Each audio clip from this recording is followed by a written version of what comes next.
pasando. Ahí sí.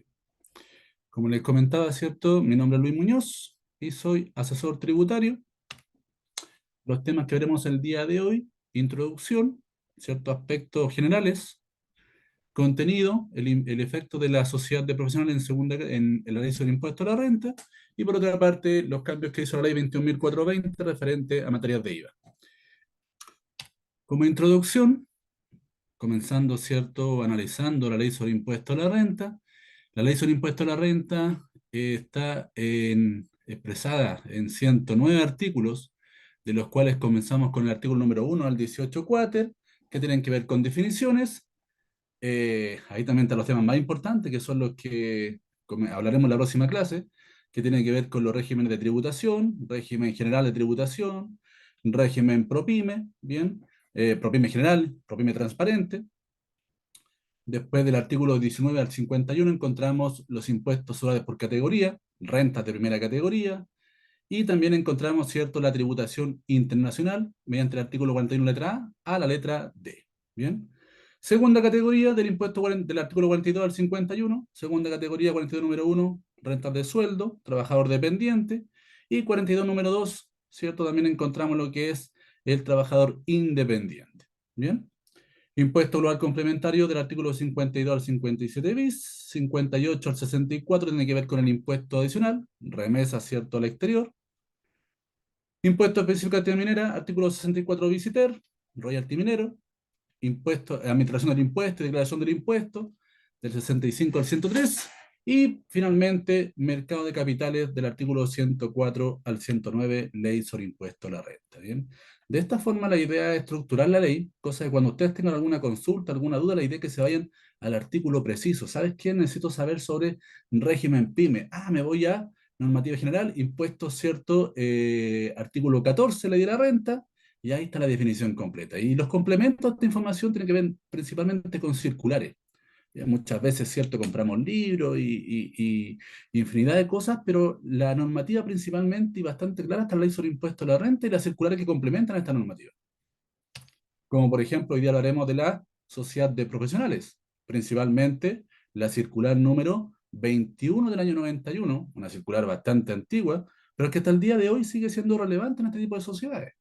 Y también la reciente circular 50 del año 2022. Yo digo reciente, ya estamos en 2024, el tiempo pasa volando, pero es un documento que un poco entró a aclarar ciertos aspectos de las sociedades de profesionales. Justamente cuando sale la ley 21.420, que es eliminó ciertas franquicias, ¿cierto?, con un fin de recaudar más impuestos para financiar la pensión, ¿cierto?, de la gente jubilada.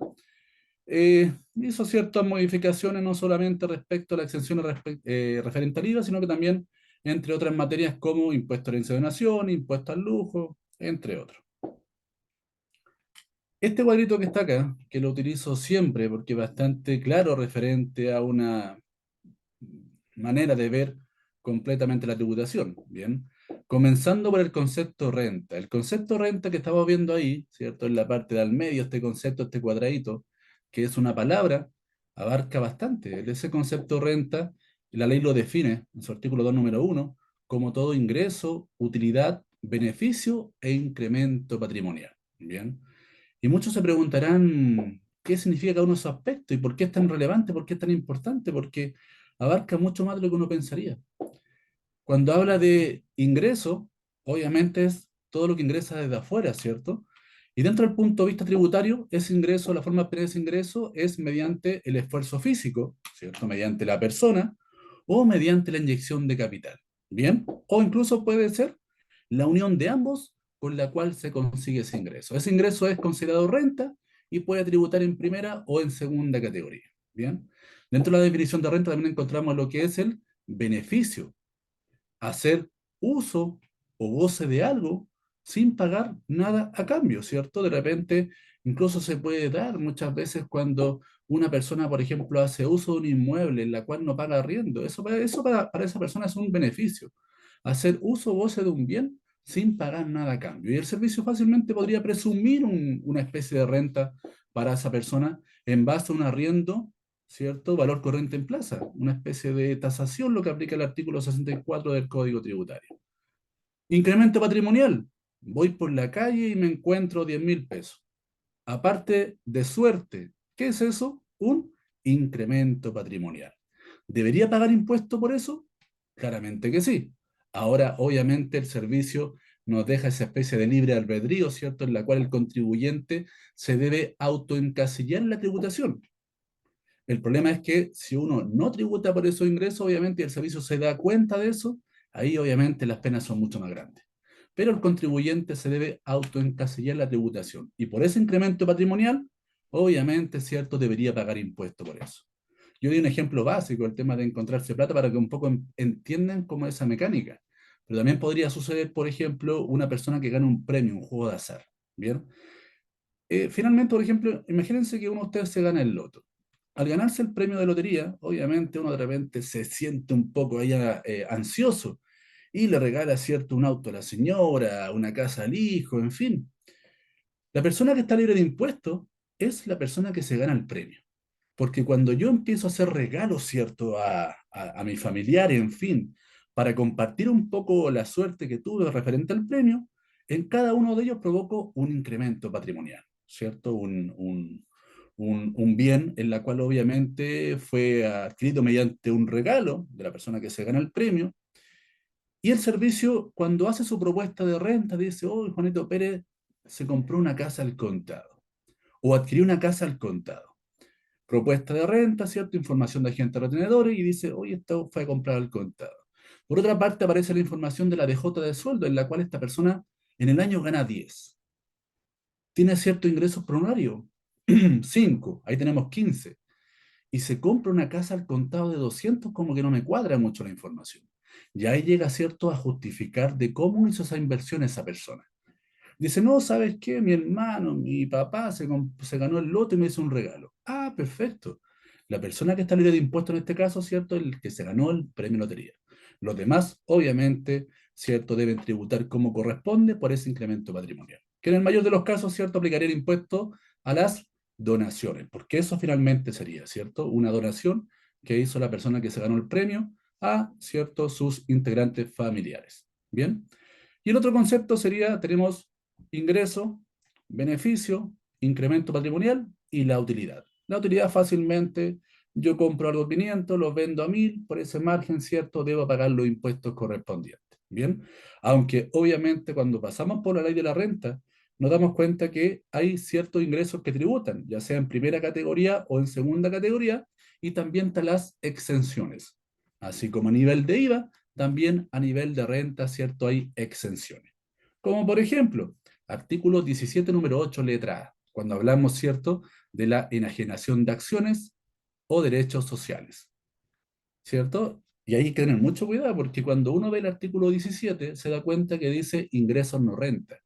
Y uno pensaría que todo lo que está ahí es no renta. No, pues la idea es leer bien, depende, ¿cierto?, de la actividad que esté desarrollando. Porque frente a la venta de acciones o derechos sociales, sale como concepto principal que no será renta el precio de costo más su reajuste correspondiente. O sea, no está diciendo que el 100% no renta, no está diciendo que yo vendo acciones y son no renta. No, está diciendo inicialmente que no será renta el precio de costo más su respectiva corrección monetaria. Bien, entonces, como les comentaba recién, cuando uno está frente a un concepto renta, todo ingreso, utilidad, beneficio, incremento patrimonial, obviamente también se debe pasear por los demás conceptos que uno tiene, como cuál, el concepto no renta y también ciertos beneficios tributarios que pueda tener cierto frente a ese mayor valor. Bien. Dentro del tema de renta, encontramos en este cuadrito, se separa, ¿cierto?, en primera categoría y en segunda categoría. En primera categoría encontramos las rentas del trabajo. Perdón, en primera categoría encontramos rentas del capital, que tienen que ver con la renta que generan principalmente lo que nosotros conocemos como las empresas. Bien, empresas, rentas del capital, en la cual, cierto, estas empresas pueden estar distribuidas entre sociedad anónima, sociedad por acciones, EIRL y también, cierto, las famosas empresas individuales. Esas ficciones tributarias, que es prácticamente como podríamos decir, o muchos se confunden cuando uno dice empresa individual y la gente automáticamente dice, ah, EIRL. No, esto es empresa individual, en la cual la persona, bajo su RUT, ¿cierto? Desarrolla actividades en primera categoría. Bien, esa es la empresa individual. Y ha sido bastante comentado últimamente. No sé si ustedes han escuchado el beneficio del artículo 27 bis. ¿Lo han escuchado? ¿Han escuchado que está bastante en la palestra el tema del 27 bis, Sí. justamente por los últimos Exenta- oficios que sacó Impuesto Interno? Quedaron exentas las dos primeras de FL2 cuando es persona empresaria individual. Exactamente, fue un tema bastante controversial porque, por una parte, el tema del 27 bis, para que todos estemos un poco en la misma línea, ese tema hablaba principalmente de, es un préstamo que le hace el fisco al contribuyente. ¿Por qué un préstamo? Porque prácticamente cuando yo compro o yo tengo una actividad, pensemos, supongamos que yo vendo, no sé, vendo botellas. Mi negocio es vender botellas. Yo compro, ¿cierto? O hago toda esta producción para posteriormente venderlo. Si esto a mí me vale 500 y yo lo vendo a 1000, tengo un margen de utilidad, ¿cierto? De 100. Y probablemente como esto es un bien corporal mueble, ¿cierto? Es una venta de un bien corporal mueble, esta operación está grabada con IVA, siempre y cuando siempre cumpla con la habitualidad, ¿cierto? En la operación. Venta afecta IVA, esto grabado básico, ley sobre impuesto a la venta y servicios. Si yo para esta producción compro un activo fijo, es probable que mis créditos fiscales se incrementen de forma cierto importante, bastante notoria. Ese activo fijo lo que va a producir es que el servicio mensualmente deje de percibir el débito fiscal. Es por esa razón que el servicio me dice, mira, si tú tienes acumulado créditos fiscales o remanente de crédito fiscal por 2 periodos, ¿cierto? O más, tú puedes hacer la solicitud de devolución en base al artículo 27 bis. Que eso no es una devolución como el IVA exportador. Esto es un préstamo que le hace el fisco al contribuyente para que pueda hacer inversión. Bien. ¿Y cómo devuelve ese préstamo al contribuyente? Mediante los débitos fiscales que empieza a pagar posteriormente, ¿cierto? Después de haber hecho la solicitud. Porque rebaja los créditos fiscales y vuelve a la figura de vendo 1000, compro 500 y sobre ese margen, ¿cierto? Obviamente se va a producir un impuesto a pagar. De esa forma, ¿cierto? Empiezo a retribuir ese débito fiscal. Ahora, ¿qué pasó referente al tema de los inmuebles? Porque con todos los cambios que han habido a nivel de IVA, ¿bien? La venta de inmuebles efectuados por empresa, antiguamente era empresa constructora, después se amplió a la empresa también inmobiliaria, todas las ventas de inmuebles estaban afectadas a IVA. Entonces, cuando una persona compraba un inmueble y lo compraba para inversión, bien, para no traspasarlo a una sociedad, iniciaba actividades como empresario individual. Y de esa forma, en base al arrendamiento de inmuebles amoblados, se producía un débito fiscal en el arriendo mensual. ¿Qué hacía esta persona? Como iniciaba actividades en primera categoría y entendía que su arrendamiento estaba afectado por ser considerado un inmueble amoblado el arrendamiento, obviamente pedía devolución del impuesto recargado en la compra del inmueble, mediante el artículo 27 bis. Inicialmente pasó eso, se masificó el tema, mucha gente empezó a pedir, ¿cierto?, esa devolución mediante esa franquicia tributaria del artículo 27 bis. Y posteriormente, en base a cómo pasó el tiempo, creo que se masificó tanto el tema que el servicio, incluso el servicio lo otorgaba, sin hacer hecho un estudio más a fondo, como lo hizo en los últimos oficios, que lo que hizo el servicio dijo, no, esto no va más. ¿Por qué razón? Porque hay una normativa en el artículo 12 de la exención del IVA que establece que eh, cuando la operación está exenta por la ley o leyes complementarias, en este caso, cierto, el DFL2, no el arrendamiento en este caso no quedaría efecto a ningún impuesto. Por ende, el IVA, el débito fiscal que se producía por el arriendo de inmuebles amoblados, en el caso de empresarios individuales, solamente empezaría a aplicar a partir de la tercera vivienda. Las dos primeras, aunque lo arriende amoblado, no estaría afecto a IVA. Por esa razón, sobre esos dos inmuebles, el contribuyente no podría pedir devolución en base al artículo 27 bis, siendo que otorgó una cantidad de devolución importante, porque yo lo vi incluso como el servicio devolvía, o mejor dicho, prestaba plata mediante el artículo 27 bis. A partir de ahora, ¿cierto? Dijo no más, porque estudié la norma, me di cuenta que estaba en un error y a partir de ahora empieza a aplicar este oficio. Bien, ahora, el oficio es una respuesta, ¿cierto?, a una pregunta que se hace frente a un tema en particular. Bien, y esa es la interpretación que tiene el servicio frente al arrendamiento de inmueble amoblado, y a partir de ahora esa operación no se encuentra afectada, por ende el contribuyente no podría pedir devolución del impuesto soportado en la compra del inmueble. Bien, entonces, como les comentaba, el tema tributario va cambiando constantemente, van apareciendo nuevas cosas, y finalmente enfocado a este tema está la figura de la empresa individual. La empresa individual es considerada como una sociedad de personas, el reparto de utilidades se llaman retiros, bien, al igual que la sociedad de personas, la limitada o la EIRL, la distribución de utilidades se llaman retiros, y las platas enviadas al exterior se llaman remesas, remesas al exterior.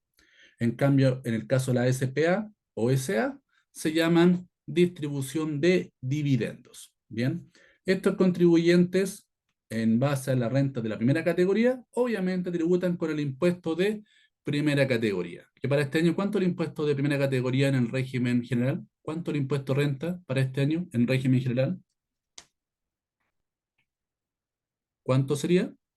Régimen 27. general, un 27%, ¿cierto? Y en régimen general PYME, ¿cuánto sería? 25 si no cambia la ley. 12,5 para este año, bien, y el próximo año sería un 26. 25%, como bien dice Juan Carlos. Volveríamos, ¿cierto?, a la normativa general del 25%. Bien, va a ser bastante el aumento porque ahí ese impuesto, ¿cierto? Cuando la empresa reinvierte los fondos en el negocio, obviamente le genera un flujo importante. El problema es cuando esas empresas pagan el impuesto, pero se llevan todos los ingresos. Ahí hay un problema, pero si la empresa reinvierte los fondos, era un flujo no menor que tenía, tenía anualmente, ¿cierto?, frente al pago del impuesto renta y mensualmente frente al pago del PPM. Bien. Eso a partir del próximo año va a cambiar porque en el AT 2026 volveremos, ¿cierto?, al 25% de impuesto. Bien, y también está en primera categoría, también encontramos a los pequeños contribuyentes, el artículo 22, los pequeños, los que trabajan en ferias libres, ¿cierto? Los artesanos, los pescadores artesanales, en fin. Bien, los contribuyentes del artículo 22 al 28, ley sobre impuesto a la renta. Y en segunda categoría encontramos la renta del trabajo, tanto dependiente como independiente. En el caso de los dependientes hablamos del trabajador en base a un contrato de trabajo, ¿cierto? Liquidación de sueldo, de eso estamos hablando. Y 42 número 2, el trabajador independiente en base a honorarios. Bien, lo que ustedes tienen que entender acá, que la renta, en la mayor parte de los casos, en la mayor parte de los casos, la renta ya sea generada a nivel de primera categoría como a nivel de segunda categoría, va a parar al impuesto global complementario o impuesto adicional. El impuesto global complementario lo pagan las personas, ¿cierto?, naturales con domicilio o residencia en Chile, y el impuesto adicional lo pagan las personas sin domicilio y sin residencia en Chile. ¿Por qué digo personas? ¿Por qué hago la diferencia? El global complementario es solamente para las personas naturales y el impuesto adicional es para las personas. Y estas pueden ser naturales o jurídicas. Bien, en el caso del impuesto adicional. Y en la mayor parte de los casos, el impuesto soportado a nivel de empresa termina siendo un crédito para el impuesto global complementario o el impuesto adicional. Bien, es decir, que prácticamente el impuesto en Chile es un impuesto de categoría, perdón, el impuesto de primera categoría, y está el impuesto global complementario o impuesto adicional, y el impuesto renta, el impuesto de primera categoría que pagan las empresas, termina siendo un crédito contra el impuesto global complementario o impuesto adicional al momento que hayan distribuciones, retiros o remesas de utilidades. Bien, el impuesto renta es un crédito contra los impuestos finales. En la próxima, el día miércoles, ahí obviamente haremos la distinción en el impuesto que afecta al régimen general de tributación, artículo 14 letra A, que en ese caso particular, el impuesto renta que se genera a nivel de empresa, solamente es crédito contra los impuestos personales en un 65%.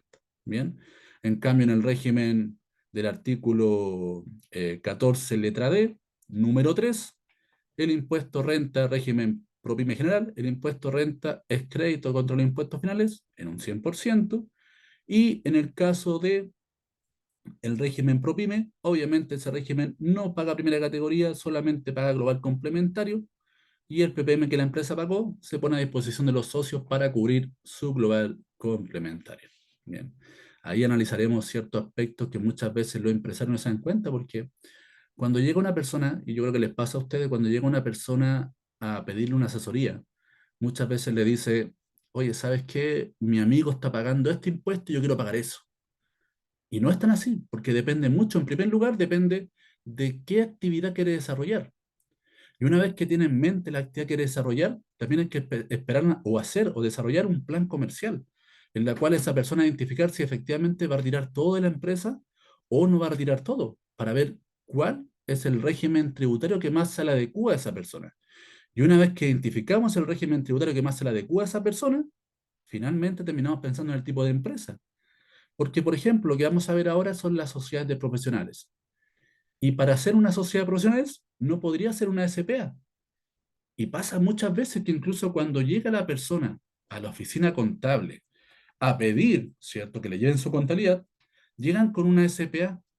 Ya esa SPA no podría ser una sociedad de profesionales y perdería ciertos aspectos que la ley le permite, dependiendo de la actividad que vaya a desarrollar. Bien, cosa que iremos viendo entre la clase de hoy día y las próximas clases. Hasta el momento, ¿alguna duda, consulta?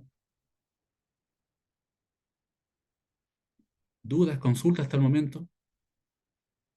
De a uno, por favor, no todos. ¿Vamos bien? Creo que no por el momento, Luis. Sigamos avanzando entonces. Bien, la tributación a nivel de empresa, hablamos, ¿cierto?, que las empresas principalmente preparan, ¿cierto?, sus estados financieros, ¿bien? Y lo preparan en base a la normativa IFRS en la mayor parte de los casos, o sea, en la menor parte de los casos, porque en la mayor parte de los casos las empresas lo que hacen es preparar balances para el fisco. Incluso los balances que que lleva la empresa son principalmente balances tributarios, cosa que en la práctica esa normativa ya no está vigente. Los balances son en base a información IFRS.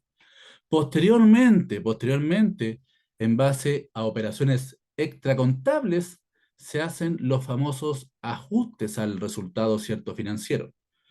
Ajustes en base a las instrucciones de la ley sobre impuesto a la renta. Bien, es decir, los agregados, famosos agregados y famosos deducciones. Deducir operaciones que el servicio acepta como gasto y agregar, obviamente, partidas que el servicio no acepta como tal. Bien, del valor financiero, del resultado financiero, ¿cierto? Pasamos al resultado tributario, que es la base imponible de los impuestos a la renta, ¿cierto? Información financiera, más los respectivos agregados y deducciones, ¿cierto? Llegamos a la base tributaria, que es la renta líquida imponible, por la cual se paga el impuesto de primera categoría. ¿Bien? Actualmente sigue siendo igual, hay un tema puntual con el régimen general, como les comentaba, pero la tributación actualmente se ve en dos niveles. Primer nivel, a nivel de empresa, con el impuesto de primera categoría. Dicho impuesto pasa a ser un crédito contra el global complementario o impuesto adicional. Bien, antiguamente no pasaba eso. Antiguamente, ¿qué sucedía? Antiguamente, estamos hablando hasta antes del FUT, o sea, año 83, en la cual el impuesto a empresa no era crédito contra el impuesto personal. Y existía ese efecto de la doble imposición, bien, doble tributación. Pero el impuesto a renta en ese entonces era mucho más bajo de lo que hablamos al día de hoy. Bien.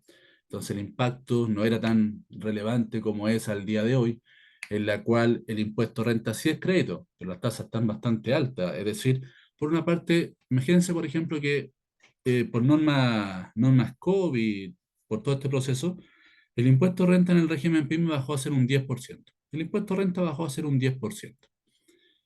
Ese impuesto es crédito contra los impuestos personales, pero en la mayor parte de los casos de las empresas PYME generan 100 de utilidad y se llevan los 100. Entonces, esos 100 que pagan primera categoría pagan un impuesto de un 10%. Y la mayor parte de las empresas pymes pagan el mínimo de PPM. Es decir, llega el momento de presentar la renta Y es probable en primera parte que el PPM no le alcance a cubrir el impuesto renta porque pagaron la tasa mínima de PPM mensualmente en base a ese 10%. Llega el momento de pagar el impuesto global complementario y se dan cuenta que el global complementario, cierto, el impuesto que pagó la empresa no le ayuda en nada a cubrir ese global complementario. Porque en primera parte toman el retiro o el dividendo, depende del tipo de empresa, lo llevan a su global complementario, lo deben incrementar en base al impuesto que pagó la empresa, el famoso incremento. Eso constituye el global complementario, que parte de un tramo de un 4% llega al 40%, y el impuesto renta es muy probable que no alcance a cubrir ese global complementario. Y lo que se ahorraron a nivel de empresa, lo terminan pagando, obviamente, en el global complementario. Y ahí llaman al contador, oye, pero ¿por qué estoy pagando este nivel de impuesto? ¿Por qué estoy...? O sea, te ahorraste este PPM, te ahorraste el impuesto renta. Finalmente, lo que tú no hiciste es, cierto, pensar en el futuro, lo que provocaría este ahorro en tu impuesto personal. Es decir, fue pan para hoy día y terminó siendo, cierto, hambre para mañana. Es decir, una operación renta, pagaron todo lo que se había ahorrado. ¿Bien? Tener en consideración, es muy importante siempre tener en consideración lo siguiente. La normativa contable se prepara en base a cierta información IFRS versus lo tributario que se prepara en base a las normas tributarias. En este caso puntual, cuando hablamos de información cierto financiera que encontramos en el balance, o mejor dicho, dónde se encuentra el patrimonio financiero, en el balance, dónde se encuentra el patrimonio tributario, en el capital propio tributario. Y se calculan de forma distinta. Se calculan de forma distinta porque sus objetivos son distintos. La información financiera es para tomar decisiones, la información tributaria es para saber cuánto impuesto voy a pagar. Si eso es como el enfoque principal. Lo financiero para tomar decisiones, lo tributario para saber cuánto impuesto finalmente es lo que voy a pagar. Bien. El resultado financiero, en base al estado de resultado, el resultado tributario en base a la renta líquida disponible. Y obviamente hay diferencias. Esas diferencias, mi amigo Alexis Muñoz lo maneja bastante bien, esas diferencias, ¿cierto? Pueden ser temporales o permanentes. Y esas diferencias temporales son las que provocan el famoso impuesto diferido. ¿Bien? Un pequeño ejemplo solamente para los que no ven habitualmente estos temas tributarios, un pequeño ejemplo solamente para que sepan bien en qué cosas se deben enfocar. Bien. Miren acá, tenemos la empresa EOR Limitada, inició actividades el 1 de enero del 2024 con un capital inicial de 15 millones. Capital inicial de 15 millones de pesos en efectivo. En el año presta servicios por 6 millones y tiene un gasto al final del ejercicio de 2.500.000. Como les comento, un pequeño ejercicio solamente para que veamos cómo esto se va moviendo del mundo financiero al mundo tributario. Bien. Con estos antecedentes, vamos a calcular el balance, estado de resultado, capital propio, renta líquida disponible y los registros empresariales. Los registros si es que queremos. Balance clasificado, tenemos cierto ahí que la empresa parte con un capital de 15 millones, su valor inicial son 15 millones de capital inicial. Por otra parte, durante el ejercicio generó ingresos por 6, o mejor dicho, facturó por 6, servicio exento, y tuvo gastos por 2,5 millones. Es decir, su resultado del ejercicio fueron 3.500.000. Bien, es decir, el capital se incrementó en 3.500.000, es decir, 18.500.000. Total de activo, total pasivo, estamos completamente cuadrados. Pasamos del mundo financiero, que esto para tomar decisiones, pasamos del mundo financiero al mundo tributario, para saber cuánto impuesto debería pagar, ¿cierto? Y ahí tenemos la renta líquida disponible. Renta líquida disponible parte del resultado según balance y empezamos a hacer los ajustes correspondientes, ¿cierto? Y esos ajustes correspondientes en un régimen general se encuentran en base a los artículos 29 al 33 de la Ley sobre Impuesto a la Renta. Ingresos brutos, menos costo directo, menos cierto gastos necesarios para producir la renta, ¿cierto? Y ahí tenemos una variedad importante de 14 puntos, ¿cierto? Para saber si efectivamente mi gasto se encuentra ahí, si no se encuentra, cuáles son las implicancias, ¿cierto? Lo agrego y en fin. Más o menos los ajustes por corrección monetaria. Y ahí obviamente, ¿cierto? Una diferencia importante que financieramente no aplicamos eso y tributariamente aplicamos el efecto del artículo, ¿cierto? 32 que tiene que ver con la corrección, perdón, 42 que tiene que ver con la, perdón, 41 que tiene que ver con la corrección monetaria. Bien. Y finalmente con los famosos agregados y deducciones del artículo 33. Bien, renta líquida disponible. Capital propio tributario, total de activos, 18.500.000, menos valor e INTO. Capital efectivo, menos pasivo exigible, 18.500.000 es el capital propio tributario. Bien. El servicio entendió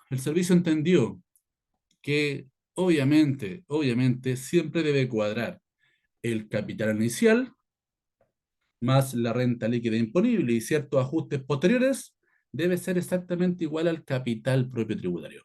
Cuando entendió esa diferencia el servicio, y obviamente se provocaban diferencias, el servicio empezó a llamar a los contribuyentes. ¿Por qué se provocan diferencias? Explícame estas diferencias. Y ahí empezó a darse cuenta que efectivamente algunas empresas retiraban plata, pero no declaraban los retiros.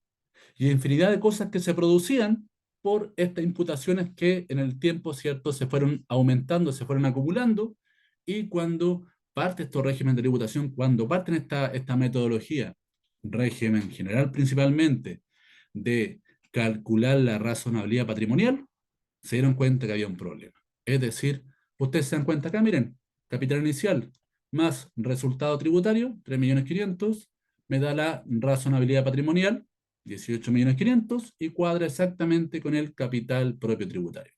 Si en la renta líquida imponible hubieran habido gastos rechazados, acá estos gastos rechazados se aumentan a nivel de renta líquida imponible como un agregado, gastos rechazados no afectos al global complementario o impuesto adicional, gastos rechazados, ¿cierto?, del artículo 21, inciso segundo, es decir, no afectos ni al 40% y tampoco afectos, ¿cierto?, al global complementario o impuesto adicional. Gastos rechazados se agregan a la renta líquida imponible, pero aquí se deducen porque son un gasto. Se agregan porque son rechazados, pero aquí se deducen porque son un gasto. Bien, para cuadrar las partidas. Todas las partidas aquí, ¿cierto?, se van cuadrando y se van alineando. Bien. Dividendos percibidos, que no están considerados, obviamente, ¿cierto?, en las partidas del capital propio. Partidas distribuidas, dividendos o retiros, ¿cierto?, distribuidos. Pérdida de arrastre, ¿cierto? Se vuelven a agregar porque la renta líquida se deducen, pero aquí se vuelven a agregar. Y finalmente llego a la razonabilidad, que es el punto esencial que ustedes deben tener en cuenta. Bien, miren acá, capital propio tributario, equivalente, ¿cierto?, a la razonabilidad patrimonial. Si este ejercicio le complicamos un poco y al segundo año, esta empresa tiene una compra de activos fijos por 12 millones, ¿cierto? Tiene el efecto de la depreciación normal y la depreciación, perdón, acelerada, ¿bien? Es decir, el contribuyente toma el activo fijo y lo coge a depreciación acelerada, es decir, llevar a un tercio la vida útil del activo, ¿bien? Durante el ejercicio tiene, cierto, ingresos por 8 millones y tiene gastos por 3 millones y medio, ¿bien? ¿Qué pasa acá? Su capital, 15 millones del año 1, la utilidad acumulada, 3 millones y medio, en el ejercicio generó 3.800.000, ¿cierto? ¿Qué es lo que hizo él? Tiene los 8 millones de ingresos, menos los gastos, resultado operacional, menos la depreciación, 1.000.000 de pesos, que la depreciación, estamos hablando financieramente, que lo que descuenta es la depreciación normal, ¿cierto? Descuenta la depreciación normal. Resultado del ejercicio, 3.800.000. Ahí están los 3.800.000. Aquí está el activo inmovilizado, 12 millones, depreciación acumulada, 1 millón, caja 11.300.000, y ahí está, ¿cierto?, la igualdad del inventario entre activo y pasivo. Bien. A nivel de resultado tributario, renta líquida imponible, el contribuyente está demostrando que se acoge a depreciación acelerada, por ende va a agregar la depreciación normal y va a deducir la tributaria. Bien, porque el servicio entiende que el contribuyente va a depreciar aceleradamente el activo. Bien. Resultado según balance, 3.800.000, agregado 1 millón, deducciones 4 millones, renta líquida imponible, 800.000 pesos. ¿Bien? Eso es una diferencia temporal, ¿cierto? Porque obviamente, financieramente, el activo se va a depreciar en un tiempo mucho más alto, o más largo, mejor dicho, que lo tributario. Por ende, hay una diferencia ahí temporal, que en el tiempo, ¿cierto?, se van a igualar las bases, pero en el tiempo. Bien. Y también a nivel de registro empresarial, también genera una utilidad financiera que se debe controlar en el registro empresarial. Capital propio tributario, total de activos, 23 millones. Ahí están los 23 millones, total de activos. Menos depreciación. ¿Qué tipo de depreciación? la tributaria, ¿cierto? Porque esto se llama capital propio tributario, que deduzco la depreciación tributaria, 4 millones. Capital efectivo, 19.300.000, ahí está, y vamos a ver la razonabilidad. Capital inicial del año anterior, 18.500.000, más renta líquida disponible, 800, y obviamente estamos cuadrados nuevamente, igual que el caso anterior. Cosa a tener en cuenta, que el capital inicial más la RLI debe ser igual al capital propio tributario final, ya sea positivo o negativo. ¿Bien? ¿Hasta acá alguna duda, consulta? ¿Van bien? ¿Voy muy rápido? ¿Voy muy lento? ¿No? ¿Nada? ¿Vamos bien? Seguimos entonces. Clarito dice por acá Ana. Ujú. ¿Por qué hay diferencias en el mundo tributario y en el mundo financiero? Porque los objetivos son distintos. Como les comentaba anteriormente, el objetivo financiero, tomar decisiones. El objetivo tributario, saber cuánto impuesto voy a pagar. Bien, diferencias temporarias y diferencias permanentes. Las temporarias, cierto, en el tiempo se tienden a igualar. Las permanentes nunca se igualan. Bien.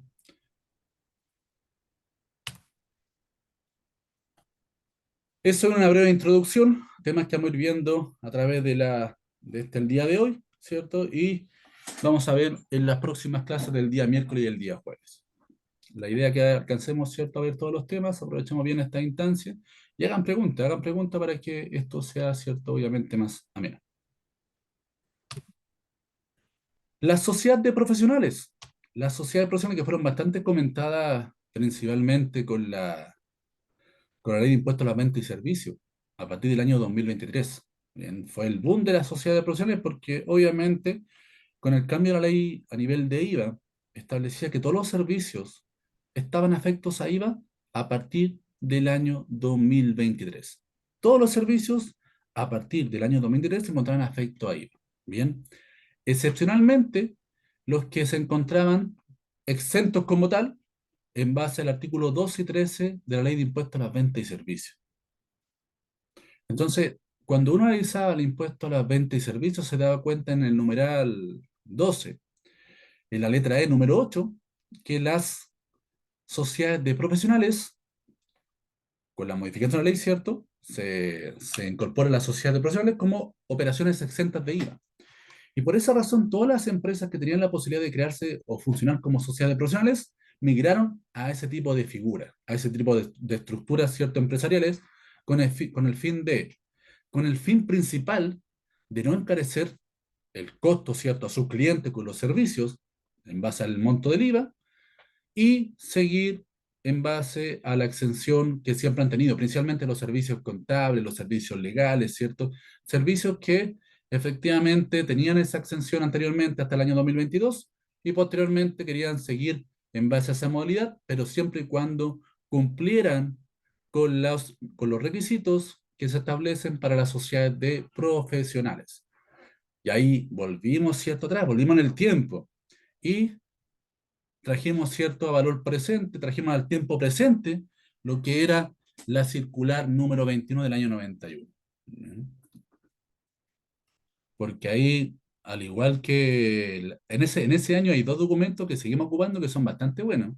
El primero tiene que ver con lo que les comentaba de la Sociedad de Profesionales, 21 del 91, y el segundo tiene que ver con las indemnización por año de servicio, circular 29 del 91. Bien, ahí está, hay un documento, una circular que habla completamente de cómo se calcula las indemnización por año de servicio.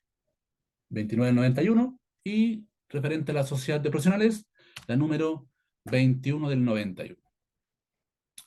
Entonces, partiendo de la base, ley sobre impuesto a la renta, las sociedades de profesionales se encuentran en el artículo 42, número 2, en la parte que habla de los trabajadores independientes, ponen ese mismo nivel a la sociedad de profesionales. Bien.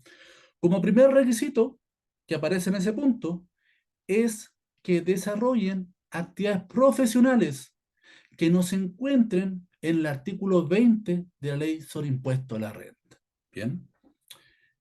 En el artículo 20 se encuentran todas las actividades afectas a primera categoría.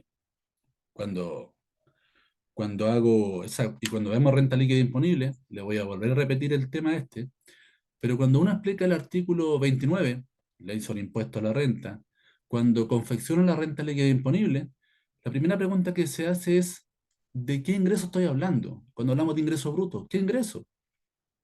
Y la pregunta es, ¿para qué es la renta líquida disponible? Para calcular el impuesto de primera categoría. Entonces, los ingresos brutos, ¿qué ingresos brutos son? Los ingresos afectos al impuesto de primera categoría. ¿Y dónde se encuentran? En el artículo 20. Ahí están todos los ingresos afectos a esa tributación. Como aquí estamos hablando de segunda categoría, obviamente, como primer requisito, es que la actividad que voy a desarrollar no se encuentre clasificada en primera categoría, como primer requisito. Es decir, que predomine la persona por sobre el capital. Es lo principal. ¿Bien? Si bien es cierto, este mismo artículo dice que este contribuyente que parte en segunda categoría, este contribuyente que se inicia en segunda categoría, puede optar también a tributar en base a la norma de la primera categoría. Puede hacerlo. Bien, pero por esencia, el contribuyente es de segunda. La circular 21 del año 91 establecía que estos contribuyentes, como les comentaba, se clasifican en el artículo 42, número 2, segunda categoría. Su giro exclusivo son servicios y asesorías profesionales. Eso es lo principal. Bien. La actividad realizada, ¿cierto?, por sus socios o dependientes. Cuando hablamos de socios, estamos hablando de sociedades limitadas. Si habláramos de accionistas, hablaríamos, ¿cierto?, de sociedad anónima, sociedad por acciones. Pero aquí hablamos de socios. Automáticamente estamos pensando en sociedad de responsabilidad limitada.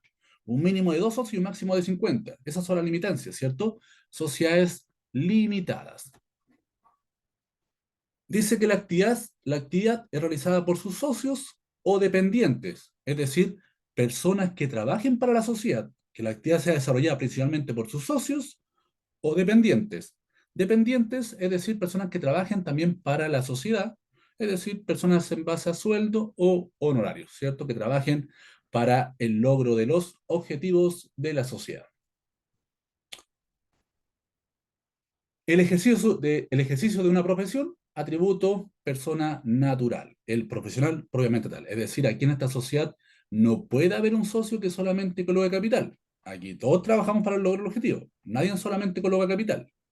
Es decir, si la sociedad está compuesta por 3 socios, socio 1 trabaja, socio 2 trabaja y el socio 3 solamente pone capital.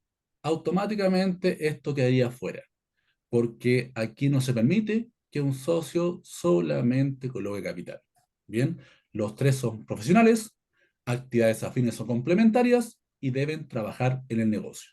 Bien, ¿pueden contratar gente? Claro que sí, pueden contratar gente, pero los socios sí deben trabajar. Y aquí vamos a ver un tema más adelante que salió comentado en un nuevo oficio, que es importante. Es importante una limitación que coloca respecto a ese punto de el desarrollo del trabajo de los socios. Bien. La sociedad obviamente es una persona jurídica que está compuesta por socios, personas naturales.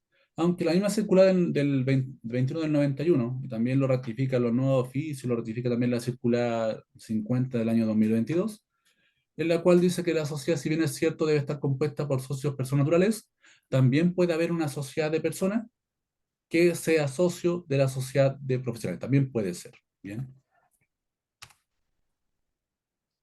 Circular 50 del 2022 establece que la sociedad de profesionales son sociedades de personas. Apellido, sociedad de responsabilidad limitada. Su objetivo exclusivo debe ser la prestación de servicios o asesorías profesionales. Bien, aquí predomina mucho que sea un profesional el que desarrolla, cierto, la actividad. Incluso cuando usted ha iniciado actividad en impuesto interno, les pide incluso adjuntar el título universitario. Dentro de la información que uno cuando la crea, pide, ¿cierto? Ahí colocarle, sumarle el título universitario. Estos servicios deben ser prestados por intermedio de sus socios, asociados o con la colaboración de dependientes que coayuden, ¿cierto?, en la prestación de los servicios profesionales. Es decir, contrataron, ¿cierto?, una secretaria, contrataron más contadores, pensamos en una oficina contable. Tanto dependientes como independientes, ¿puede ser? Sí puede ser. Todos sus socios, sean personas naturales u otras sociedades de profesionales, deben ejercer sus profesiones para la sociedad, no siendo aceptable que uno o más de ellos solo aporten capital. Lo que les comentaba recién, no existe esa figura en la cual un socio solamente sea el capitalista, el que financia, no. Aquí todos trabajamos. Las profesiones de los socios deben ser idénticas, similares, afines o complementarias. Aquí depende mucho el giro, depende mucho el giro. Sobre eso se basa impuesto interno un poco para argumentar el concepto de actividades afines o complementarias. Es decir, no podría haber un abogado que se asocie con un veterinario. Hay un oficio que habla justamente del tema, que lo vamos a comentar, lo vamos a ver más adelante. No podría haber un abogado, ¿cierto?, con un veterinario. Si bien es cierto, para ciertas actividades el veterinario podría acudir a un abogado, pero es una actividad aparte. Aquí el servicio, cierto, del veterinario obviamente es específico, Ujú. no es afín, se complementa en cierto aspecto para ciertos temas puntuales, pero no se entiende que corresponde al giro de veterinario que haya un abogado como parte de los socios. Bien, incluso le hacen la pregunta de impuesto interno y habla de una clínica veterinaria. Y el servicio tiene cierto parte explicando en el oficio que no corresponde porque no son afines o complementarias, termina diciendo que al ser una clínica veterinaria, por otra parte tampoco podría ser social de profesionales porque esa es una actividad de primera categoría. Bien, así por una parte le da ciertas explicaciones y después termina matándolo diciendo, oye, más encima de qué me estaba hablando, son actividades distintas a lo que es segunda categoría. Bien, Hay una pregunta, Luis. ¿sí? ¿Te la leo? Cuéntame. Dice, Roxana Espinosa, dice, yo quiero crear sociedades profesionales con mi esposo como contadora, pero él es ingeniero informático. ¿Habrá algún problema? Primero por ser matrimonio y lo otro es agregar un giro de creación de software contable, por ejemplo. Respecto a qué hablamos de problemas de los matrimonios. No, no, yo La digo creación, los frente a la matrimonios. creación de empresa, frente a la creación de empresa, claro que muchas veces uno piensa que hay problemas y el servicio también incluso se hace un poco el loco siempre, frente a ciertos problemas, porque, por ejemplo, cuando gran empresa pueden haber, o sea, partimos de la base que un matrimonio bajo sociedad conyugal es una sociedad, ¿bien? Cuando crean empresa, ¿pueden crear empresa? Claro que pueden crear empresa. Las implicancias vienen muchas veces cuando se venden cosas entre marido y mujer. Se vende una propiedad, en fin. El servicio impuesto nos hace un poco el loco frente al tema. No comenta nada frente a si se puede o no se puede vender una propiedad del marido a la mujer o viceversa. Bien, porque lo que le interesa a impuesto interno es que los impuestos se paguen. Ahora, si alguien reclama frente a esa operación, obviamente puede quedar nula porque no la ley y el Código Civil no permite, ¿cierto?, la venta entre cónyuges. Pero tributariamente al servicio lo que le interesa es que paguen los impuestos. Bien. Volviendo a la pregunta que tú me haces, ¿cierto?, respecto al tema de que yo soy contador y mi marido, y en el caso de la alumna, su marido, ¿cierto?, me dijo, informático, Alexi, Sí, ¿sí? ¿Sí? quiero. En este caso, no se podría desarrollar porque aquí lo que manda lo que va a mandar es el giro de la empresa. Bien, eso es lo que va a mandar, porque tiene que ser una actividad única, principalmente una actividad única. Y la actividad va a ser teneduría de libros, ¿cierto? Operaciones contables mensuales. Que el socio sea un informático no se asocia o no se puede desarrollar porque la actividad contable es única. Llevar procesos contables mensuales, declaraciones de impuestos, en fin. Y el informático aquí no sería una actividad fin complementaria, no serían títulos similares. Por esa razón el servicio pide los títulos universitarios para establecer que sean afines o complementarios para el objetivo principal, que es el desarrollo del giro de la empresa.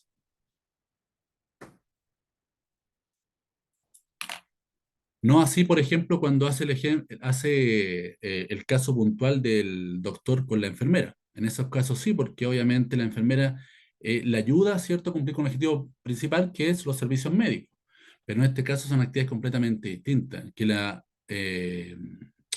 alumna en este caso podría contratar a un servicio puntual para mantener los computadores, para hacer, no sé, ciertas actividades publicitarias, en fin, pero no para el desarrollo del servicio contable propiamente tal. Carlos, Juan Carlos, ¿me hace una consulta? y si hay un contador auditor y un químico farmacéutico que tiene un diplomado en contabilidad, sin ser el contador, Va a predominar esa, o sea, si él tiene como argumentar que su profesión es contador, son afines complementarias, van a hacer un servicio contable y él tiene el título de contador. Le va a pedir el título y no va a poder desarrollar. claro, pero no, Pero no que él no, supongamos que él es químico, pero no tiene el título base de contador, sino que es químico y él sacó un diplomado en contabilidad. ¿Se diplomado en puede? contabilidad, o sea, y ese diplomado Sí, pues reconocido. en una universidad reconocida, Sí, sonaba en la Chile, sacó un diplomado en sí, contabilidad. sí. Para eso el servicio reconoció en cierto oficio como más adelante que sí podría ser, que complementa ese tema del título la formación que tenga en universitaria, o en este caso TEC, centro de capacitación, no hay problema frente a eso. Bien. Ya. Lo que sí limita el servicio, que también lo vamos a ver un poco más adelante, tiene que ver con que esta persona tiene que enfocarse en su negocio en las sociedades profesionales y lo Sí. limita que a su vez mantenga otras sociedades, que él trabaja en las sociedades profesionales, pero a la vez desarrolla otras actividades o distintas actividades distintas a las sociedades profesionales. Por ejemplo, imagínate el caso de él. Él es farmacéutico y suponte que trabaja en un centro, en una farmacia, por ejemplo, trabaja en una farmacia, pero a su vez es contador y él participa en una sociedad de profesionales. Ahí está quedando en evidencia que él no se está centrando en la sociedad de profesionales. Por ende, esa figura el servicio la podría cuestionar, porque él está trabajando, imagínate trabajar dependientemente para una farmacia y a la vez tiene una sociedad de profesionales. Es decir, queda claro que su enfoque no es la sociedad de profesionales y por ese puro evento el servicio podría echar abajo esta figura porque lo que pide acá, que su actividad exclusiva sea lo que desarrolle en la sociedad de profesionales, que efectivamente él trabaje al igual que los demás profesionales. Mm, claro, porque uno igual podría tener más trabajo aparte del... Mira, me voy a adelantar un poco, me voy a adelantar un poco para que veamos, discutamos ese punto de ese oficio. Mira acá, el oficio 214 del año 2003. ¿Lo ven bien? ¿Lo ven bien? Sí, se ve ¿Sí? bien. Perfecto, dice acá. De acuerdo con las instrucciones administrativas impartidas por este servicio sobre la sociedad de profesionales, para calificar como tales se debe reunir una serie de requisitos. Entre ellos, se debe ejercer sus profesiones para la sociedad, no siendo aceptable que uno o más de ellos solo aporte capital. Eso es lo que hablamos cierto anteriormente. En este oficio concluye, reforzando el carácter de sociedad de persona que deben tener las sociedades de profesionales y la naturaleza del aporte que el socio debe realizar en su calidad de profesional. Ahí tenemos el tema principal, ¿cierto? Sociedad en la cual predomina la persona y el aporte que él hace a la sociedad con su trabajo. Esto es su trabajo intelectual y el ejercicio de su profesión en beneficio de la sociedad, siendo inadmisible la existencia de socios que solo realicen aporte capital. Nuevamente vuelve, ¿cierto?, a reforzar lo mismo. Con todo, de ello no se sigue que los socios se encuentran impedidos de ejercer sus labores profesionales fuera de la sociedad o formar parte de una o más sociedades profesionales. Conforme a lo expuesto presentemente, se informa que no es requisito para calificar una sociedad como profesional la prestación exclusiva de los servicios de los socios. Como lo Ah, comentaba, si bien es cierto, como bien hablamos con Juan Carlos, cierto, no está la limitación de que él puede desarrollar más actividad, obviamente no lo puede limitar, pero sí puede controlar, en base a la información que maneja Impuesto Interno, de establecer si esta empresa está cumpliendo los requisitos y que no se malentienda que esta persona en la sociedad solamente aporte capital. Bien, en este caso tenemos un clínico farmacéutico que a la vez es contador por cierta especialización. No hay limitación para eso, no hay limitación, lo puede hacer, bien, pero acá debe efectivamente comprobar que su labor que está haciendo en la empresa no es solamente el aporte capital. Y yo podría entender, en el ejemplo que yo les comentaba, que yo estaba haciendo, ¿cierto?, pensando o mal pensando este tema. Esta persona trabaja para una empresa en la cual recibe un sueldo en base a un trabajo dependiente de una cierta cantidad de horas semanales. ¿En qué momento va a poder ejecutar la labor contable? Y en base a esa presunción, se podría establecer que esta persona efectivamente en la otra sociedad solamente hizo aporte de capital y que no desarrolla la actividad propiamente tal. Bien, que ahí hay que tener cuidado porque el servicio aquí lo refuerza, que no predomine el aporte de capital, porque ahí dejaría de cumplir los requisitos esenciales para constituir una sociedad de profesionales. Y por ende, quedaría fuera de esta figura y las consecuencias serían salir del régimen de este tipo de calificación, pasaría automáticamente a primera categoría en el evento que esté en segunda categoría, y por otro perdería, ¿cierto?, la exención del IVA para efectos del impuesto a las ventas y servicios. ¿Me entienden? ¿A lo que iba yo?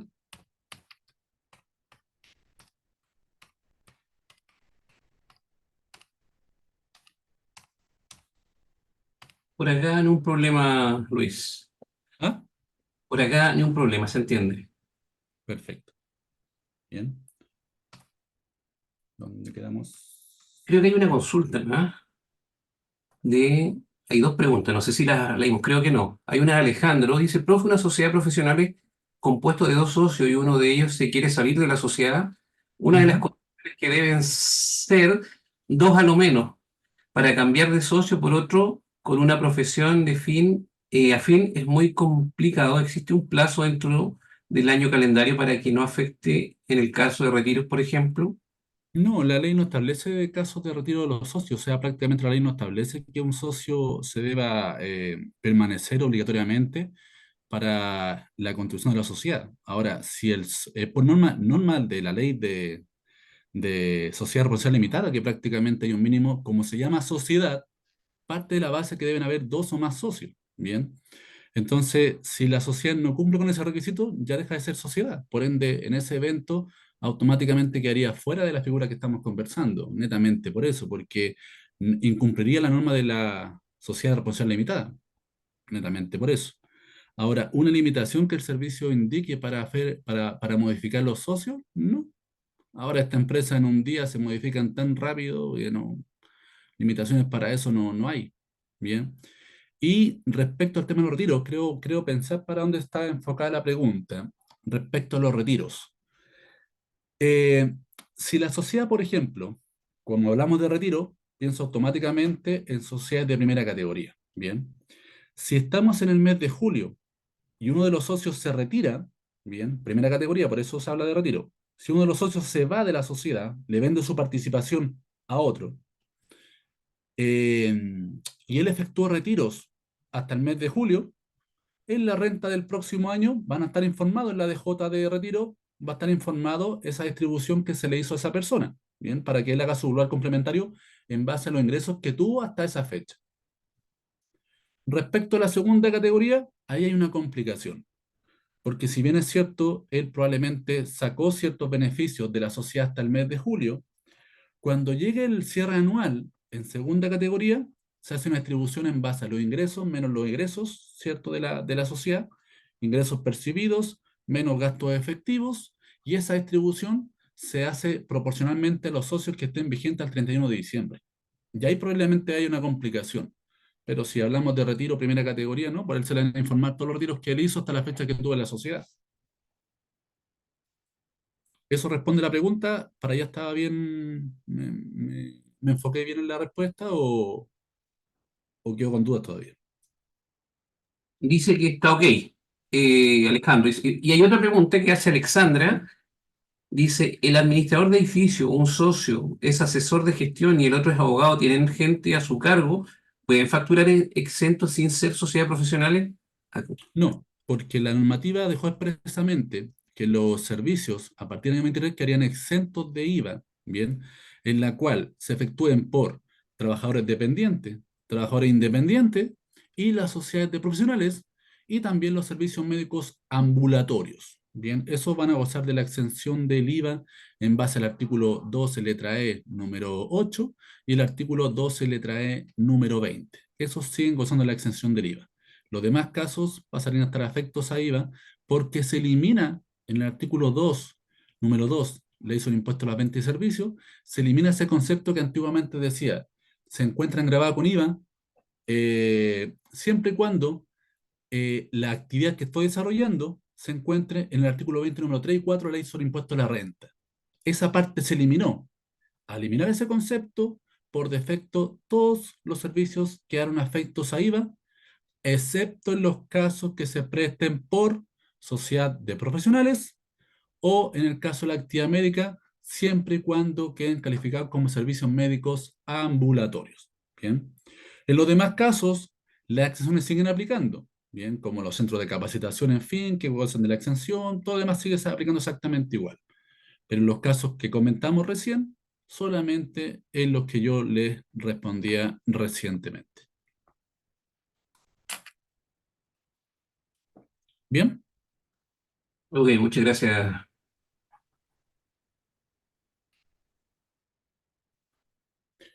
también la misma circular 50, ¿cierto? Menciona que todo parte capital debe ser destinado a la prestación de servicios profesionales. Uno más de los socios, o mejor dicho, no son o van a quedar fuera de la sociedad de profesionales. Y hay un tema importante porque si quedamos fuera de lo que es o de lo que el servicio califica como sociedad de profesionales, hay una implicancia, como les comentaba recientemente, a nivel de IVA y a nivel de renta. Bien. Entonces, las que no califican como sociedad de profesionales son las que todo parte del capital se destina a fines distintos a la prestación de servicios profesionales. Como por ejemplo, yo tengo una empresa que desarrolla servicios profesionales, pero a la vez me dedico a invertir en otro tipo de operaciones. Por ejemplo, área inmobiliaria, en fin. Bien. Dentro de estas inversiones, también lo vamos a comentar un poquito más adelante, pero estas inversiones también deja en claro que obviamente, y en la circular 50 también lo dice, que yo no puedo tener la ganancia en el banco y no hacer nada, porque el efecto inflacionario obviamente va a afectar a la empresa, al negocio. Por ende, el servicio dice, mire, si bien es cierto, el giro único tiene que ser un servicio profesional, pero también a su vez ustedes pueden hacer inversiones como por ejemplo fondos mutuos, depósito a plazo, y eso no les va a hacer perder la categoría de sociedad de profesionales. Esas actividades se pueden desarrollar, se pueden hacer, ¿bien? Entonces ahí, ojo con eso. Pueden tener fondos mutuos, pueden hacer depósito a plazo, un poco rentabilizar esas platas que tienen en el negocio, obviamente con un efecto inflacionario. Pero tiene que haber un límite, me imagino, porque no. La limitación, Juan Carlos, recuerda que la limitación de las inversiones tienen que ver principalmente cuando el contribuyente está en primera categoría y quiere optar al régimen ProPyme o régimen general o el beneficio, por ejemplo, el artículo 14 letra E. Ahí están limitaciones del tipo de ingreso que tenga por esta actividad. Y la otra limitación que a lo mejor tú puedes estar asociando a esto es que obviamente no puede pasar a ser tu actividad principal. A eso voy, po. Ah, sí, sí, esa parte Claro, sí. No, sí, claro, netamente porque para no. proteger los fondos del punto de vista inflacionario. Pero estos Inflacionario, ingresos claro. que tú tienes por esta actividad no puede pasar a ser tu actividad principal. A eso me refería. Bien, sí. Y habla claramente, depósito a plazo, fondos mutuos, lo dice. Aquí no empiezan a meter las criptomonedas y otro tipo de cosas que ahí de repente uno se le puede pegar al palo y ganar mucha plata y se transforma en un ingreso principal. Bien. Uno más de los socios solamente aporta capital, queda fuera. Lo hemos reforzado bastante ese punto. Uno más de los socios sean SA o SPA, quedaría fuera. Bien. Los socios o profesiones que exploten establecimientos tales como clínicas, maternidad, laboratorios o análogos, obviamente esos quedan fuera porque son rentas de la primera categoría, artículo 20, los desarrollados por clínicas, maternidades, laboratorios o análogos.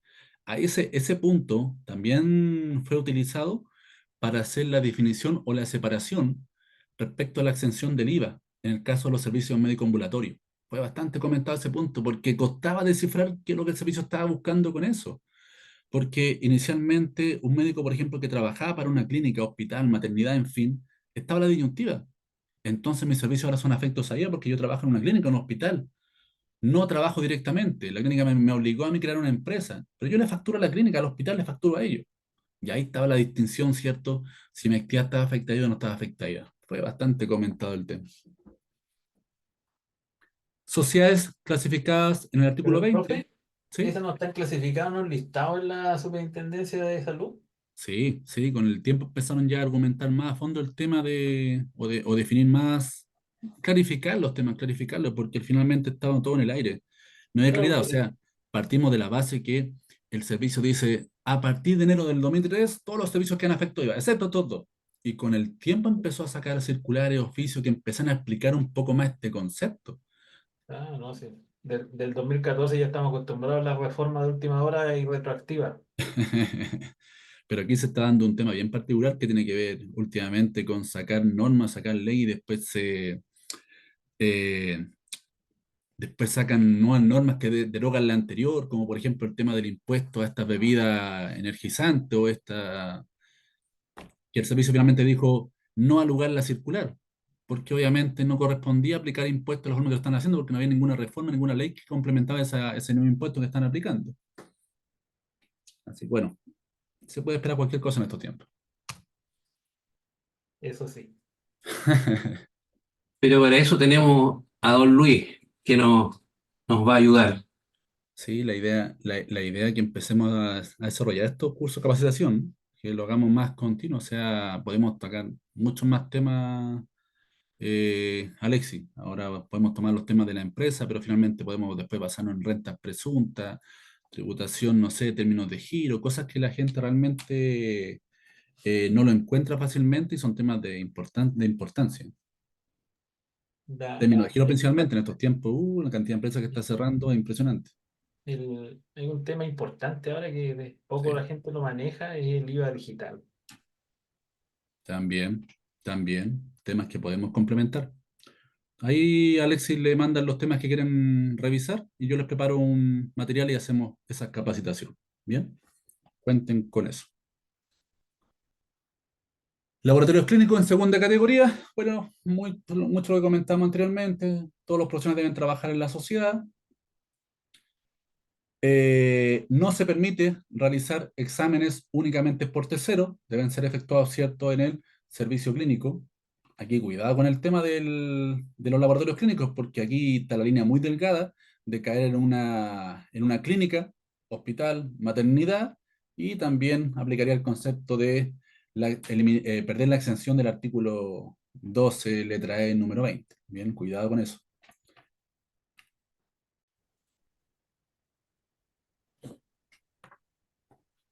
Bien, comenzamos entonces. Como les comentaba, ¿cierto? Hablamos principalmente en los primeros temas de la capacitación. Hablamos de los requisitos de la sociedad de profesionales. Una vez que entendemos los requisitos para incorporarse y para mantenerse, ahora comenzamos a hablar sobre su tributación y su base imponible principalmente. Estos contribuyentes tienen una forma de determinar su renta líquida imponible en base a contabilidad completa. Aquí no existe el concepto de contabilidad simplificada, debe ser contabilidad completa. Aunque si bien es cierto, sus ingresos son efectivamente percibidos y sus gastos realmente pagados. Aquí el concepto de vengado o el concepto de adeudado no aplica en esta materia. Bien, aquí cuando hablamos de contribuyentes que son sociedad de profesionales en segunda categoría, el ingreso es efectivamente percibido y el gasto realmente pagado. Bien. Cuando hablamos de percepción del ingreso, es todo pago, abono en cuenta o puesta a disposición del interesado. Bien, cuidado con eso, mucho ojo con eso, que ahí también podemos tener otra diferencia temporal cuando hablamos del régimen general. Bien, el tema de la percepción del ingreso. Bien, este régimen en base a ingresos efectivamente percibidos. Bien percibidos. Hay que tener bastante cuidado cuando el cliente hace un anticipo de ingreso, bien, ingreso anticipado, anticipo de cliente, esa cuenta que se encuentra muchas veces en el pasivo del contribuyente, o la mayor parte de los casos en el pasivo, tiene efecto cierto en este resultado porque aquí es percibido, todo pago, abono en cuenta o puesta a disposición del interesado. Bien. ¿Alguna consulta, alguna duda? Pensé que me estaban haciendo una pregunta. Bien. No, a alguien se le abrió el micrófono, así que Perfecto. ya lo Ok. apagué. Entonces, como les comentaba, estos contribuyentes, sus ingresos son en base a los servicios prestados que se cobran en base a boletas de honorarios, cuando hablamos de segunda categoría, ¿cierto? Cuando hablamos de segunda categoría, estos contribuyentes por los servicios que prestan emiten boletas de honorarios, ¿ya?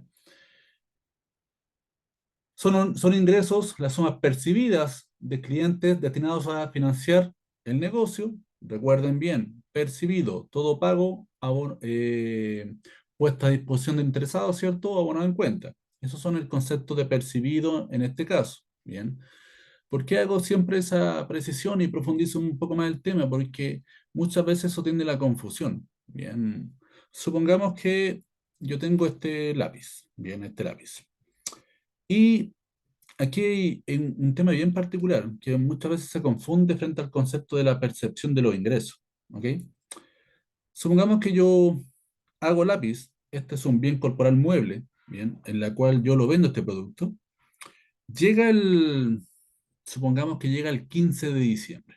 15 de diciembre, y llega una empresa y me dice, Luis, ¿sabes qué? Yo te quiero comprar 10.000 lápices el día 15 de diciembre para un evento que voy a hacer el día 5 de enero del año siguiente. Bien. Y me dice, para que tú puedas lograr el objetivo de tenerme los 10.000 lápices, te voy a anticipar el 60%. Te voy a anticipar el 60% que va a quedar a tu disposición. Bien. Pregunta. Partamos con el tema del IVA. Partamos con el tema del IVA. Artículo 55, ley del IVA, respecto al tema de la obligación de emitir el documento. Bien. En el caso de la venta, esto es un bien corporal mueble, en el caso de la venta de bienes corporales muebles, la factura se emite al momento de la entrega real o simbólica de la especie. En este caso no hay ni entrega real ni simbólica, porque prácticamente estoy confeccionando el lápiz, probablemente ahí con el logo de su empresa, pero finalmente el producto le voy a vender producto terminado. Aquí no hay entrega real ni simbólica de la especie. Del punto del IVA, ¿ese anticipo de cliente tengo obligación de facturar?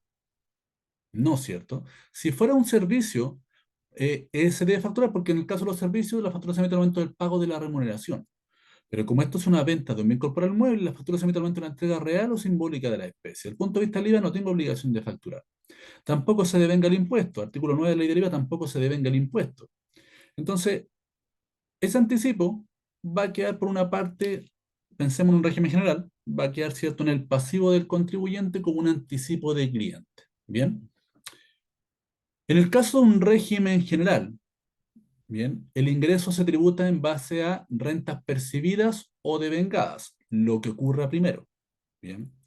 Financieramente voy a tener un pasivo, que a nivel de IVA no estoy obligado a facturar. Tampoco se devenga el impuesto desde el punto de vista del IVA. Pero tengo un ingreso en el pasivo como anticipo de clientes, ¿cierto? No está en resultado porque hasta el momento, ¿cierto?, no se ha concretado la operación y está ahí como un anticipo. Con el que se concreta, obviamente emito la factura correspondiente y todo el proceso siguiente, ¿bien? Entonces, está el pasivo al día 15 de diciembre del año, el bien lo voy a entregar para el día 5 de enero del año siguiente, para que obviamente me pague el saldo restante, y ahí está la entrega a lo simbólica y la emisión del documento correspondiente. Bien. Del punto de vista del IVA, no tengo obligación de facturar. Del punto de vista financiero, está el anticipo del cliente en el pasivo, no está en resultado. Del punto de vista tributario, ¿qué voy a tener que hacer? Un agregado en la renta líquida imponible, porque yo tributo en base a ingresos percibidos o devengados, lo que ocurra primero. Del punto de vista del IVA, no se factura. Del punto de vista financiero, no está en ingreso. Del punto de vista tributario, lo tuve que reconocer porque la ley me obliga a reconocer el ingreso percibido. Y como estaba el dinero a mi disposición, no había ninguna cláusula que estipulara que yo no puedo hacer uso del ingreso. Bien, aunque no entregue el bien el producto en la fecha correspondiente, eso para mí es un ingreso tributario. Por eso hay que tener mucho cuidado con ese concepto de la percepción del ingreso o el devengo del ingreso. Roberto.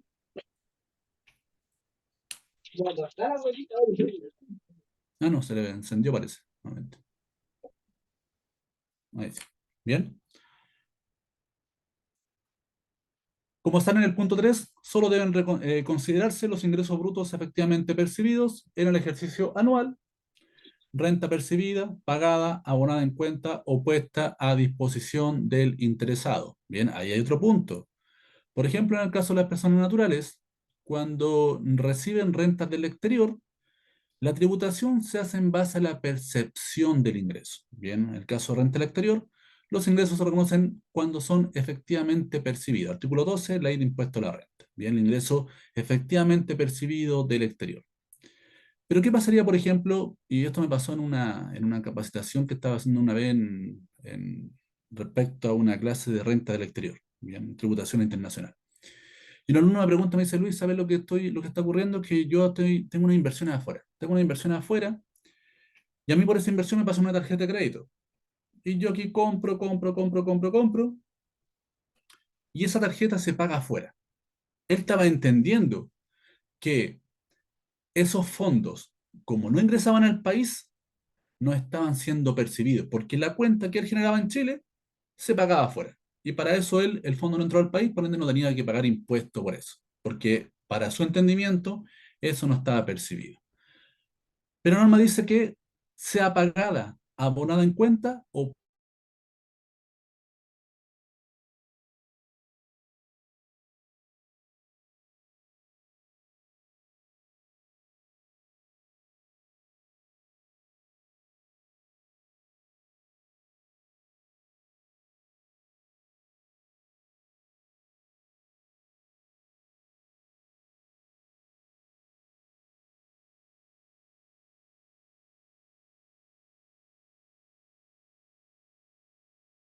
finalmente no estaba sucediendo porque él nunca había declarado su ingreso estando obligado a hacerlo.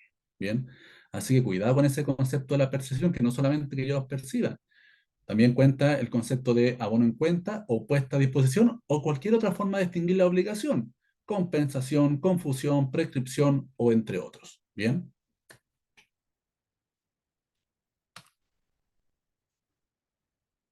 Siguiendo con los elementos para determinar la renta líquida disponible, estamos hablando de los ingresos, ¿cierto? ¿Cómo se confeccionan los ingresos? Obviamente ingresos de segunda categoría, porque si hablamos de ingresos de primera categoría, ya no podríamos hacer sociedad de profesionales. Bien, esto netamente segunda categoría. Como les comentaba, ¿cierto? Principalmente el ingreso se reconoce en base a la emisión de boletas de honorario. En el caso que el contribuyente decida pasar a primera categoría y todavía no esté autorizado a emitir factura exenta, aquí en base a esta normativa que aparece en la circular 50 del año 90, que le hace referencia a la circular 2191, podría, ¿cierto?, emitir boletas mientras no sea autorizado a emitir la factura exenta correspondiente. Pero en la práctica, ahora en estos tiempos, uno, para efectos de emisión de factura exenta, por operaciones exentas, no tiene que ni siquiera hacer la verificación de domicilio, por ende, o verificación de actividad, mejor dicho. Por ende, esto queda en el acto, o sea, uno inicia actividades, posteriormente hace los procesos correspondientes. Cuando hay una empresa en un día, es mucho más expedito el tema y posteriormente, ¿cómo se llama esto? Compra el certificado, los procesos siguientes y ya está emitiendo el documento cuando son operaciones exentas, es mucho más sencillo que en el caso de operaciones afectas. Bien, esto es solamente normativa, la práctica obviamente, o en la mayor parte de los casos, es muy distinta a la teoría. Deducción de gastos. Deducción de gastos. Como este contribuyente determina su resultado en primera instancia en base a ingresos percibidos, los gastos deben ser efectivamente pagados. Los adeudados queda fuera. Se parece en ese concepto, se parece mucho a lo que es el régimen PROPYME general. Bien, ingresos percibidos y gastos realmente pagados. Acá en segunda categoría también ingresos efectivamente percibidos, reajustados y gastos realmente pagados también reajustados. Bien, con eso compone su base imponible. Ahora, ¿cuáles son los gastos que me aceptan? Porque no es cualquier gasto. También tiene ciertas restricciones. Y esos gastos, la normativa establece que se deben adecuar a lo que es el artículo 31 de la Ley sobre Impuesto a la Renta. Ese artículo está reglamentando los gastos que se pueden aceptar como tal. Pero por otra parte, la misma circular 21 del año 91 establece cuáles son los gastos que se aceptan para rebajar los ingresos del régimen, del régimen efectuado para los contribuyentes que son sociedades de profesionales. Bien. Primero que todo, el gasto debe cumplir con estos requisitos que son copulativos. El gasto debe ser necesario. Aquí, obviamente, en la circular 21 del 91 no aparece esa parte de aptitud para producir renta, porque eso recién empezó con la reforma tributaria del año 2020, ¿bien? En la cual nace este nuevo régimen de tributación, el servicio saca la circular 52 del 2020, en la cual establece, perdón, 53 del 2020, en la cual profundiza el tema de la renta líquida disponible y los gastos aceptados, bien, ahí lo especifica, lo ejemplifica, lo que son los gastos aceptados, y ahí, con la modificación de la ley 21.210 del año 2020, que establece esta reforma tributaria, habla de un nuevo concepto cuando hablamos de necesario para producir la renta, quiere decir que el gasto debe tener aptitud para producir renta, ya sea en este ejercicio o en ejercicios futuros. Entonces, estos puntos que estaban en la circular 2191, yo le agregué este concepto porque este es el que vale a partir de ahora, obviamente, que el gasto debe tener aptitud para producir renta, en este caso puntual, de segunda categoría. Bien, agregué ese concepto de aptitud, que es relación con el giro del contribuyente, y esa aptitud sea para un gasto relacionado con ingresos de este ejercicio o ingresos futuros. Y ahí está la base del contribuyente de cómo argumenta, cómo respalda ese gasto en el caso que tenga una generación de renta futura. ¿Bien? El gasto incurrido debe ser efectivamente pagado y no adeudado. Lo adeudado obviamente queda fuera. No confundir el adeudado con el concepto de la estimación. Bien, todo eso que son provisiones obviamente quedan fuera, porque aquí habla de pagado o adeudado, no provisionado. Bien, eso por defecto no se acepta como tal porque a nivel régimen general es pagado o adeudado, a nivel de segunda categoría es efectivamente pagado. Bien. ¿Cuándo se ha adeudado un gasto? Cuando es exigible para el acreedor. La exigibilidad, ¿cierto?, hace efectivo ese concepto de adeudado. En este caso puntual, lo realmente pagado. Bien. Gastos deben ser acreditados o justificados de forma fehaciente ante el Servicio de Impuesto Interno. Bien. Ahí tiene mucho que ver con el tema también de la relación con el negocio, con el giro del contribuyente. ¿Qué gastos voy a incurrir dentro del negocio? Debe ser acreditado y justificado de forma fehaciente ante el servicio. Muchas veces empresas meten gastos de mercado, gastos personales dentro de la empresa. Y muchas veces esos gastos no se justifican para el negocio. Lo demás, por ejemplo, una empresa que presta servicio que tiene 4 trabajadores, 3 o 4 trabajadores y empieza a meter el gasto del supermercado de familiar, en fin, y son abultados los montos, obviamente no hay cómo justificar ese gasto frente al servicio de impuesto interno. Bien. Gastos efectivamente contabilizados deben ser contabilizados y correspondan al periodo. Bien, yo no puedo meter gastos en este año y corresponden al año anterior. Los gastos son del periodo. Aparte de esos puntos que son copulativos, esos puntos son copulativos. A la falta de uno, obviamente el gasto no se aceptaría como tal. Bien, son copulativos. Como les comentaba inicialmente, lo que hace la normativa es decir, en el caso de sociedades de profesionales en segunda categoría, la deducción de gastos se debe un poco interpretar en base al artículo 31. Bien, basarse en esas reglamentaciones que también se profundizan en la circular 21 del 91. Gastos que se aceptan como tal, aparte de cumplir con los puntos cumulativos, están los intereses. Se aceptan como gastos los intereses pagados durante el ejercicio comercial respectivo, siempre que digan relación con crédito o préstamos empleados directa o indirectamente a la adquisición, mantención, explotación de bienes que sean necesarios para el contribuyente para generar su renta de segunda categoría. ¿Por qué digo eso? ¿Por qué hago esa diferenciación? Porque no vaya a ser que haya pedir un crédito de consumo para que después sea retirado por los socios. Obviamente ese interés va a ser rechazado como tal porque la idea es que ese interés sea asociado a un crédito que se destine a realizar actividades en el negocio, es decir, compra de activos fijos, en fin. Bien, no acepta que haya un retiro del parte del socio que necesita flujos personales y lo ocupen para eso. Obviamente el interés no va a ser aceptado como tal. Bien. Impuestos y contribuciones se aceptan como gasto. Todos los impuestos, timbre de estampilla, en fin, patentes, contribuciones, excepto los impuestos de la ley sobre impuesto a la renta. Es decir, no se acepta como gasto el impuesto a primera categoría, el impuesto a la venta y servicio. El impuesto a la venta y servicio no, porque si yo soy exento de IVA, pensemos un poco más adelante, lo que voy a hablar un poco más adelante. Si soy exento de IVA, obviamente ese impuesto recargado en la compra de bienes o en la utilización de servicios es un costo, no es un gasto, es un costo. ¿Bien? Así que cuidado con eso. No quiere decir que se rechaza, no, solamente que tengo que contabilizarlo como corresponde. Ese impuesto recargado en esas operaciones es un mayor costo. ¿Por qué? Porque mi servicio es exento de IVA, en un 100%. Si no fuera así, sería un activo, ¿cierto? Y en el caso que fuera operaciones de IVA común, una parte sería activo y la otra parte sería gasto. ¿Bien? Pero en este caso puntual de la sociedad de profesionales que están exentas de IVA, obviamente el impuesto recargado en esta compra o en el caso de la autorización de servicios va a ser automáticamente un mayor costo de la operación. También se aceptan como gasto las pérdidas de arrastre, bien, sin limitación. Se aceptan como gasto las pérdidas de arrastre. Crédito incobrable. Aquí el servicio lo menciona, pero no podría ser un crédito incobrable porque prácticamente yo pago impuesto en base a ingresos percibidos, no devengados. Por ende, en este caso, si no he percibido el ingreso, no lo reconozco. Por ende, no puedo descontar, ¿cierto?, un incobrable porque nunca reconocí el ingreso. ¿Bien? Depreciación.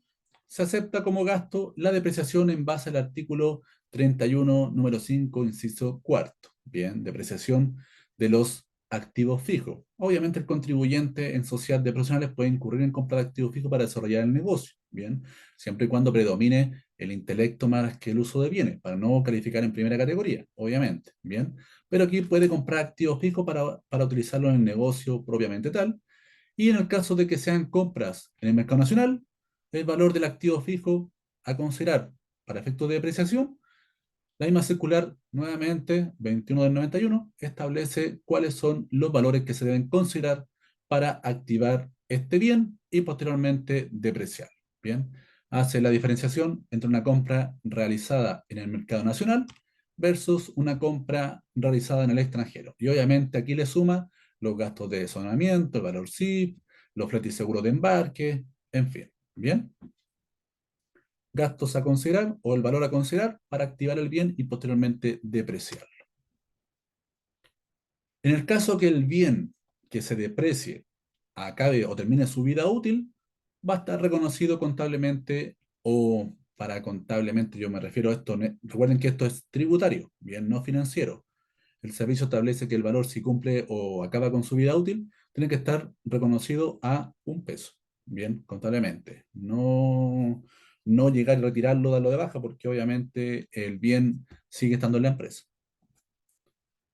En el caso que el bien sea inservible por obsolescencia, se puede aumentar al doble su vida útil. Bien, permite el servicio aumentar al doble su vida útil para que obviamente acabar rápidamente con la depreciación, pero, repito, una vez que termine con su vida útil, tiene que estar valorizado a un valor residual de $1. También se acepta como gasto los sueldos, honorarios y otras remuneraciones pagadas por las prestaciones de servicios personales, incluso las ratificaciones contractuales ilegales. ¿De quién? De los trabajadores, de los trabajadores. Bien, recordar que esta normativa se asimila a lo que es la primera categoría. Yo tomo esta normativa de segunda categoría o estos gastos y los voy rebajando en base al artículo 31, pero no aplico la normativa en un 100%, porque en segunda categoría no procede a aceptar como gasto el sueldo empresarial. Si la persona se quiere efectuar un sueldo empresarial, que pase a primera categoría. En segunda categoría no se puede. Bien, así la norma lo establece.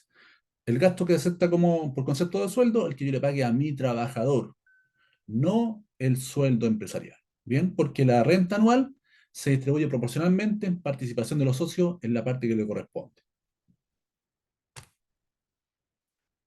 También se aceptan como gasto los gastos de representación, pero siempre que se paguen a terceras personas, contratadas por el contribuyente en calidad de profesional independiente o empleados. Nuevamente, no al socio, a terceras personas en calidad de representante, obviamente, de la sociedad, trabajadores dependientes o independientes. En fin.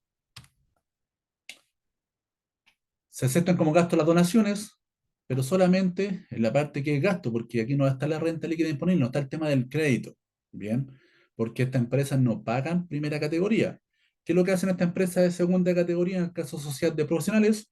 Toman los ingresos, rebajan los costos y gastos correspondientes, y esa utilidad en la renta de la empresa, de la limitada sociedad de profesionales, esa renta solamente se informa. Recuadro 1 del F22, se informan los ingresos, se informa el total de gastos efectivos, bien, el resultado es meramente informativo. Posteriormente, los socios, en proporción a su participación, se llevan esa renta a su global complementario, con la retención correspondiente o con el PPM correspondiente que la empresa puso a disposición por esta normativa, ¿cierto?, de la sociedad de profesionales. Por ende, si no paga primera categoría y no paga impuestos, aquí no está el concepto del crédito contra esos impuestos. Bien, solamente está la deducción del gasto propiamente tal. Por eso habla de el gasto que está en el artículo 31, inciso cuarto, número 7, que tiene que ver con bomberos, Sename, en fin.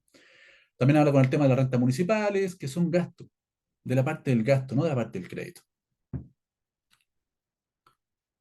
También se acepta como gasto, gastos por conceptos de cursos de capacitación, perfeccionamiento u otro. Como en este caso de sociedades predomina obviamente el tema de la persona propiamente tal, el servicio profesional, permite que esos profesionales también se capaciten y esos gastos sean aceptados como tal. Gastos por concepto de curso de capacitación, perfeccionamiento u otro. Cosa que en primera categoría no permite, porque en el caso de los socios accionistas de primera categoría, que se permite descontar como gasto el sueldo empresarial y también el concepto de honorario. También se permite. Bien, desde el año 2020 a la fecha, se permite que los socios o accionistas pueden emitir boleto de honorario a la empresa. Gasto de viaje de estudio, asistencia, congresos profesionales. Bien, la ida de congresos, de capacitación, en fin, se permiten en la sociedad de profesionales. Y así la normativa lo especifica, no en primera categoría. Aquí sí lo especifica. Bien, que efectivamente esos socios podrían incurrir esos gastos y aceptarse como tal. Obviamente, recordemos bien que debe ser, obviamente, siempre y cuando cumplan los requisitos que son copulativos. No perder de vista esto. Estos requisitos son copulativos para aceptar un gasto como tal.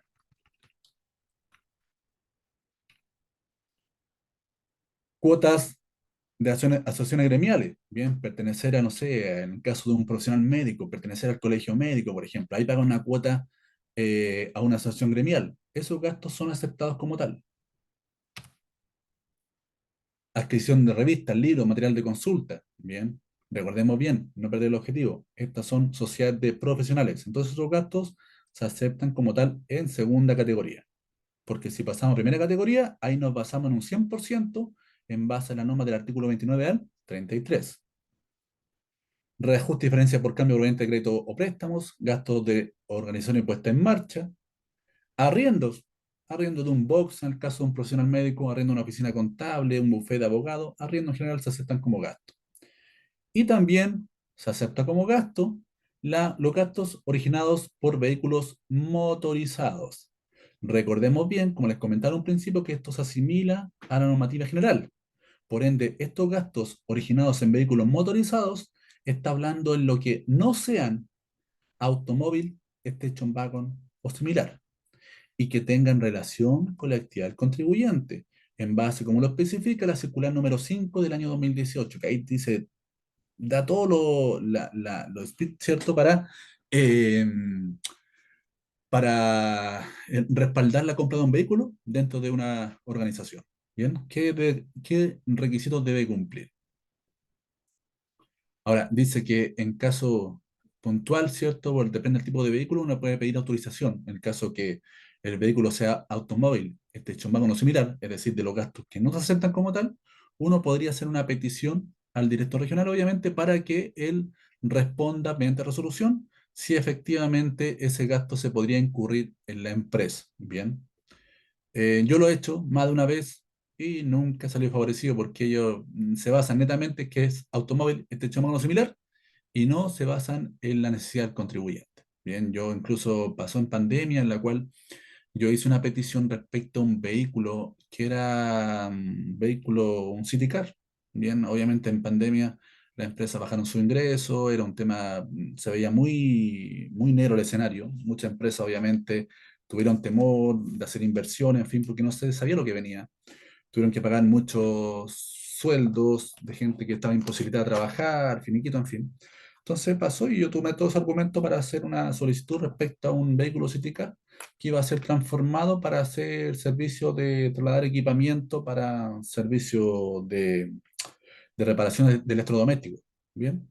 Entonces, esa persona, por ejemplo, que se trasladaba, llevaba su material y no querían comprar un vehículo que valía 13, 14 millones de pesos, querían comprar un vehículo que estaba bordeando los 3, 4 millones de pesos, lo transformaban, sacaban los vidrios laterales, todo para solamente un vehículo destinado a la actividad, incluso sacaban el asiento atrás, solamente los asientos delante, para tener más espacio para el equipamiento. Lo argumentamos por fotos, todo, en fin. Y la respuesta de todo ese trabajo que se hizo, la respuesta fue netamente no, porque esto es un hecho magno. O sea, ni siquiera se dan el tiempo de validar que la información era correcta y efectivamente un poco darse la posibilidad de argumentar al director, como así lo establece la ley, de que uno le puede hacer la petición correspondiente y ellos puedan, mediante resolución, responder si efectivamente se podía o no se podía. La respuesta fue como en todos los casos. ¿Es automóvil, te hecho algo similar? Fuera. ¿Bien? El Profe, PPM, profe, antes que ¿sí? siga avanzando, me quedó una duda recién en el tema de la capacitación de en primera categoría. Ujú. Como si yo tengo una sociedad en primera categoría, ¿no puedo ocupar la capacitación? Que prácticamente los servicios de capacitación están normados para la segunda categoría. En la primera categoría, la circular 1953 no establece nada respecto al tema, solamente posibilita el gasto por concepto de remuneración que se pague al socio accionista como una ficción tributaria y los honorarios correspondientes. Pero frente a la capacitación no argumenta nada frente al tema. Entonces la capacitación prácticamente no argumentar, obviamente quedaría fuera de lo que es la primera categoría, no así en la segunda categoría, en la cual la circular 2191 especifica claramente que aquí sí se podría, porque aquí predomina la persona, el profesional propiamente tal, más que el uso de bienes. Es decir, cero posibilidad de si yo tengo una sociedad de 3 contadores y hacer un diplomado de contabilidad, cero posibilidad. Que se acepte como gasto, exactamente. Porque ahí solamente se aceptaría el sueldo empresarial o la emisión de boleta de honorarios correspondiente por los servicios que preste la persona hacia la empresa. ¿Bien? Gracias.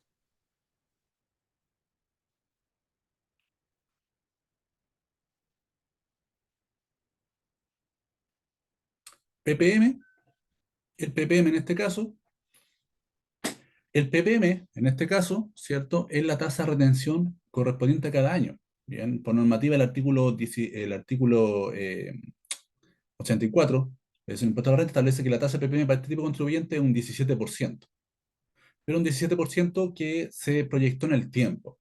La ley 21.133 del año 2019 estableció que la tasa de PPM o la tasa de retención para la segunda categoría iba a ser equivalente a un monto en el cual pudieran cubrir sus cotizaciones como independientes, que era equivalente a un 17%, bien, pero en el tiempo. Es decir, al día de hoy, año 2024, la retención es un 13,75%, y eso va aumentando progresivamente para llegar a un 17% en el año 2028. Monto que tienen proyectado que efectivamente podría cubrir las cotizaciones como independientes. ¿Bien? Eh, lo que antiguamente la gente esperaba que esa retención sirviera para pagar su impuesto, incluso tener devolución, no. Recordemos que a partir del año 2020, esa retención, o sea, perdón, 2019, esa retención se va completamente, ¿cierto?, a cubrir los fondos de pensión, salud, ¿cierto?, mutual, entre otros. ¿Bien?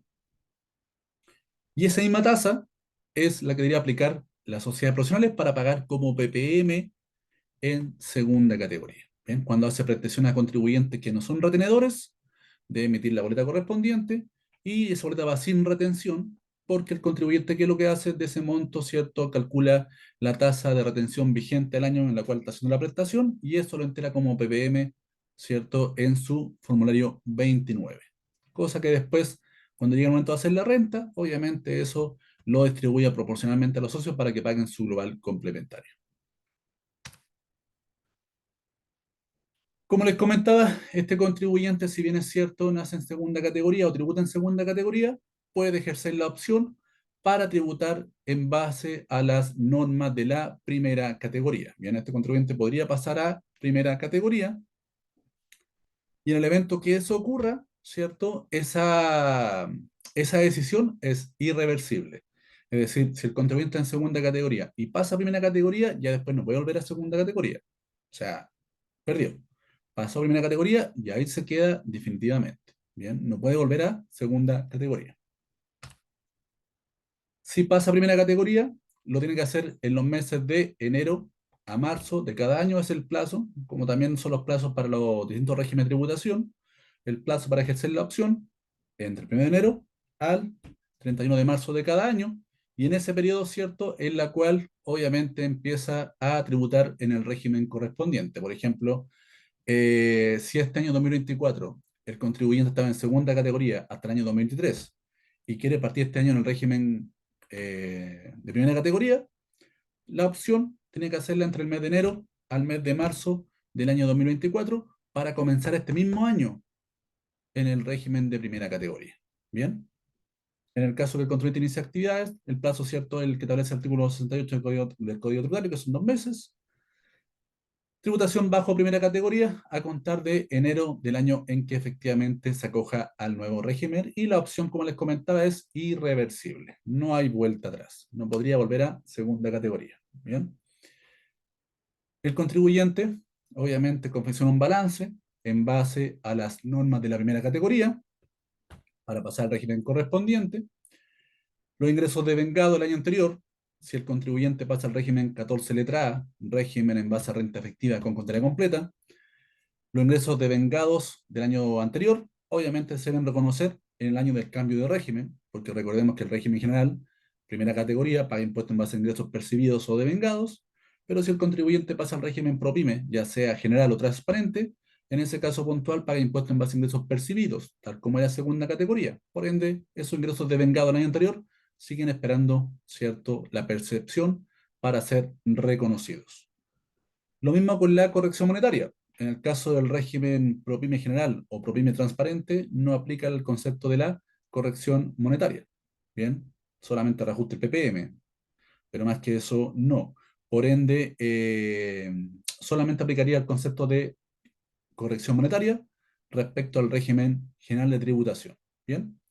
Y el tema del registro empresarial se calcula al final del ejercicio en base a la comparación, ¿cierto? O en base al capital propio tributario terminado en el ejercicio, menos el capital inicial y todos los ajustes correspondientes para determinar, ¿cierto?, el saldo RAI que corresponde al contribuyente, o rentas que tengan ya tributación cumplida, que en este caso no aplicaría porque obviamente en el régimen de segunda categoría los ingresos se tributan en el año. Recuerden que todos los ingresos se den cuenta los gastos correspondientes, los costos correspondientes, y esa base imponible, ¿cierto?, es la que tributa en el global complementario en el ejercicio. Bien, es una renta atribuida, porque prácticamente se toma el ingreso y proporcionalmente se distribuye o se atribuye a los socios en proporción a su participación. Bien. Hasta el momento, ¿alguna duda, consulta?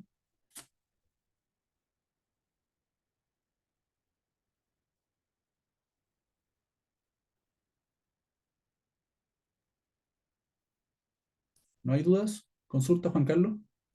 No, no, no. De momento no. ¿No? No, Paulino, estimado, Hugo, los que veo acá en el...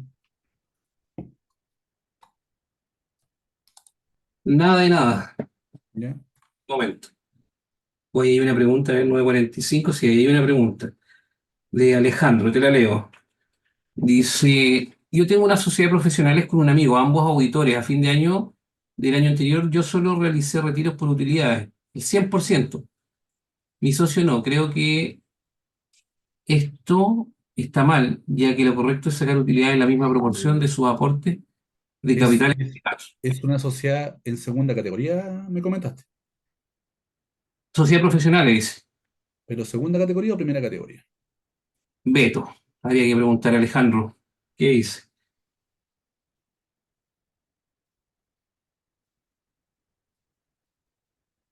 En primera, dice. Nace En en primera. segunda, pero tributamos en primera.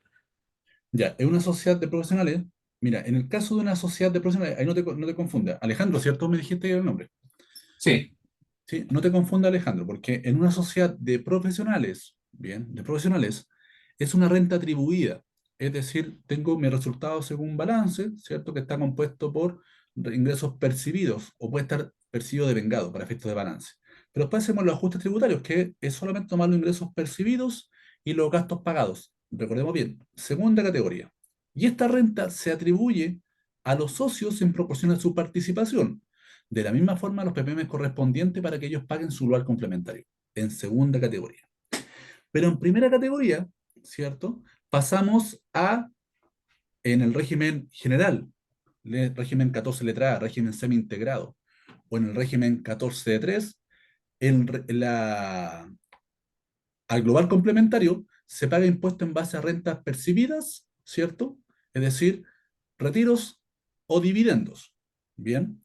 Pero también en proporción a la participación, que está compuesta en base a los activos comprometidos, riesgo asumido en base al giro del contribuyente. Es decir, si tú y tu socio, ¿cierto? Tienen participación de 50 y 50, de la misma forma se debió haber retirado los fondos de la empresa. Porque prácticamente tú en tu negocio te corresponde un porcentaje de participación. Ese mismo porcentaje te corresponde sobre las utilidades. Que el servicio entiende que esa distribución porcentual se hizo en base a los activos comprometidos, riesgo asumido o en base al giro del contribuyente.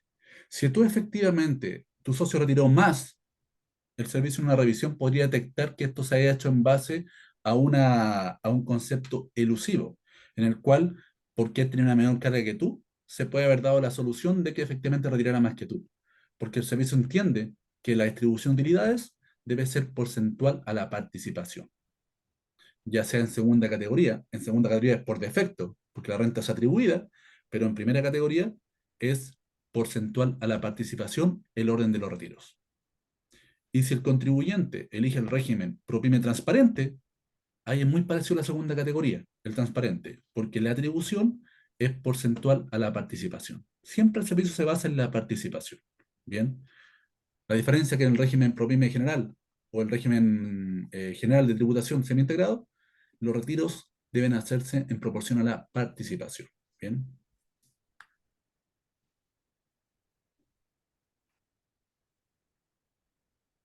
¿Respondo tu pregunta, Alejandro?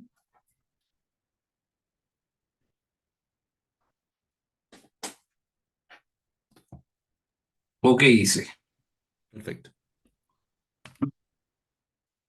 Bien, la tasa PPM en el régimen, cuando pasemos a régimen de primera categoría, obviamente va a depender del régimen de tributación, porque las tasas de impuestos son distintas. Bien, en el régimen general parte un 1% y después se aplica el tema del cálculo de tasa variable, que depende de los ingresos que tenga y del impuesto que estaba pagando para ver cuánto es la tasa que me corresponde al año siguiente.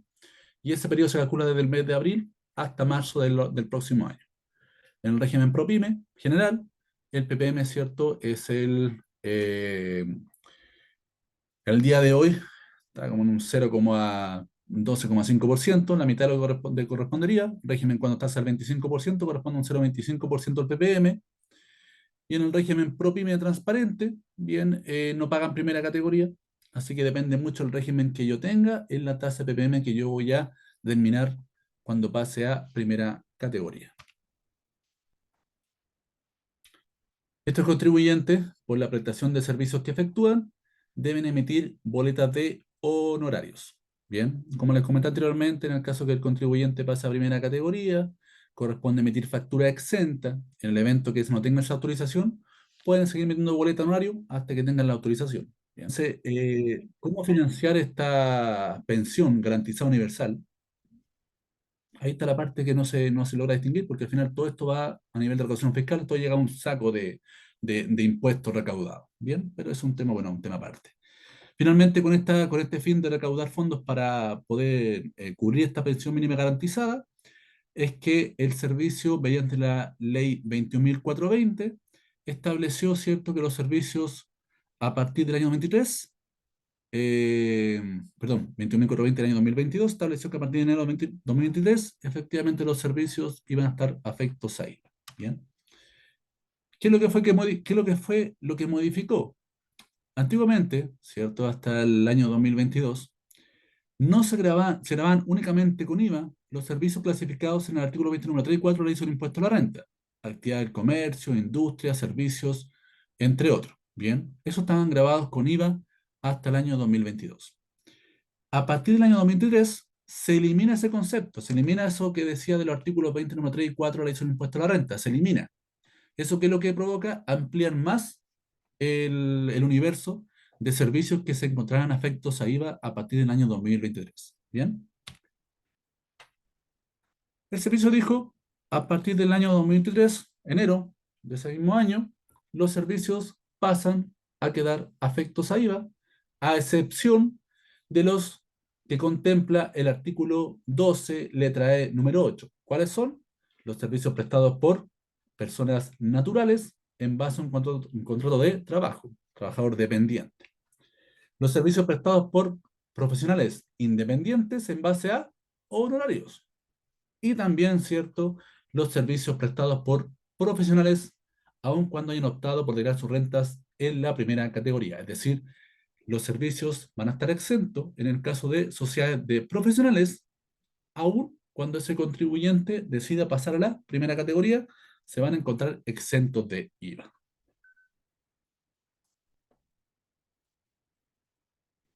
Voy a frenar un poco porque se pegó, parece el... Avísame tú. No, te vemos bien. Ah, Te veo- pensé que se había pegado. No, no, ¿Mm? bueno. Delante se pegó, pero se Ahora me está pegó. creciendo. Bien. Y los requisitos para gozar de la exención en el caso de sociedad de profesionales. Estos son los puntos que establece la circular 50 del año 2020, en la cual dice que debe tratarse de sociedad de personas, tema que comentamos. Su objetivo exclusivo debe ser prestación de servicios o asesorías profesionales.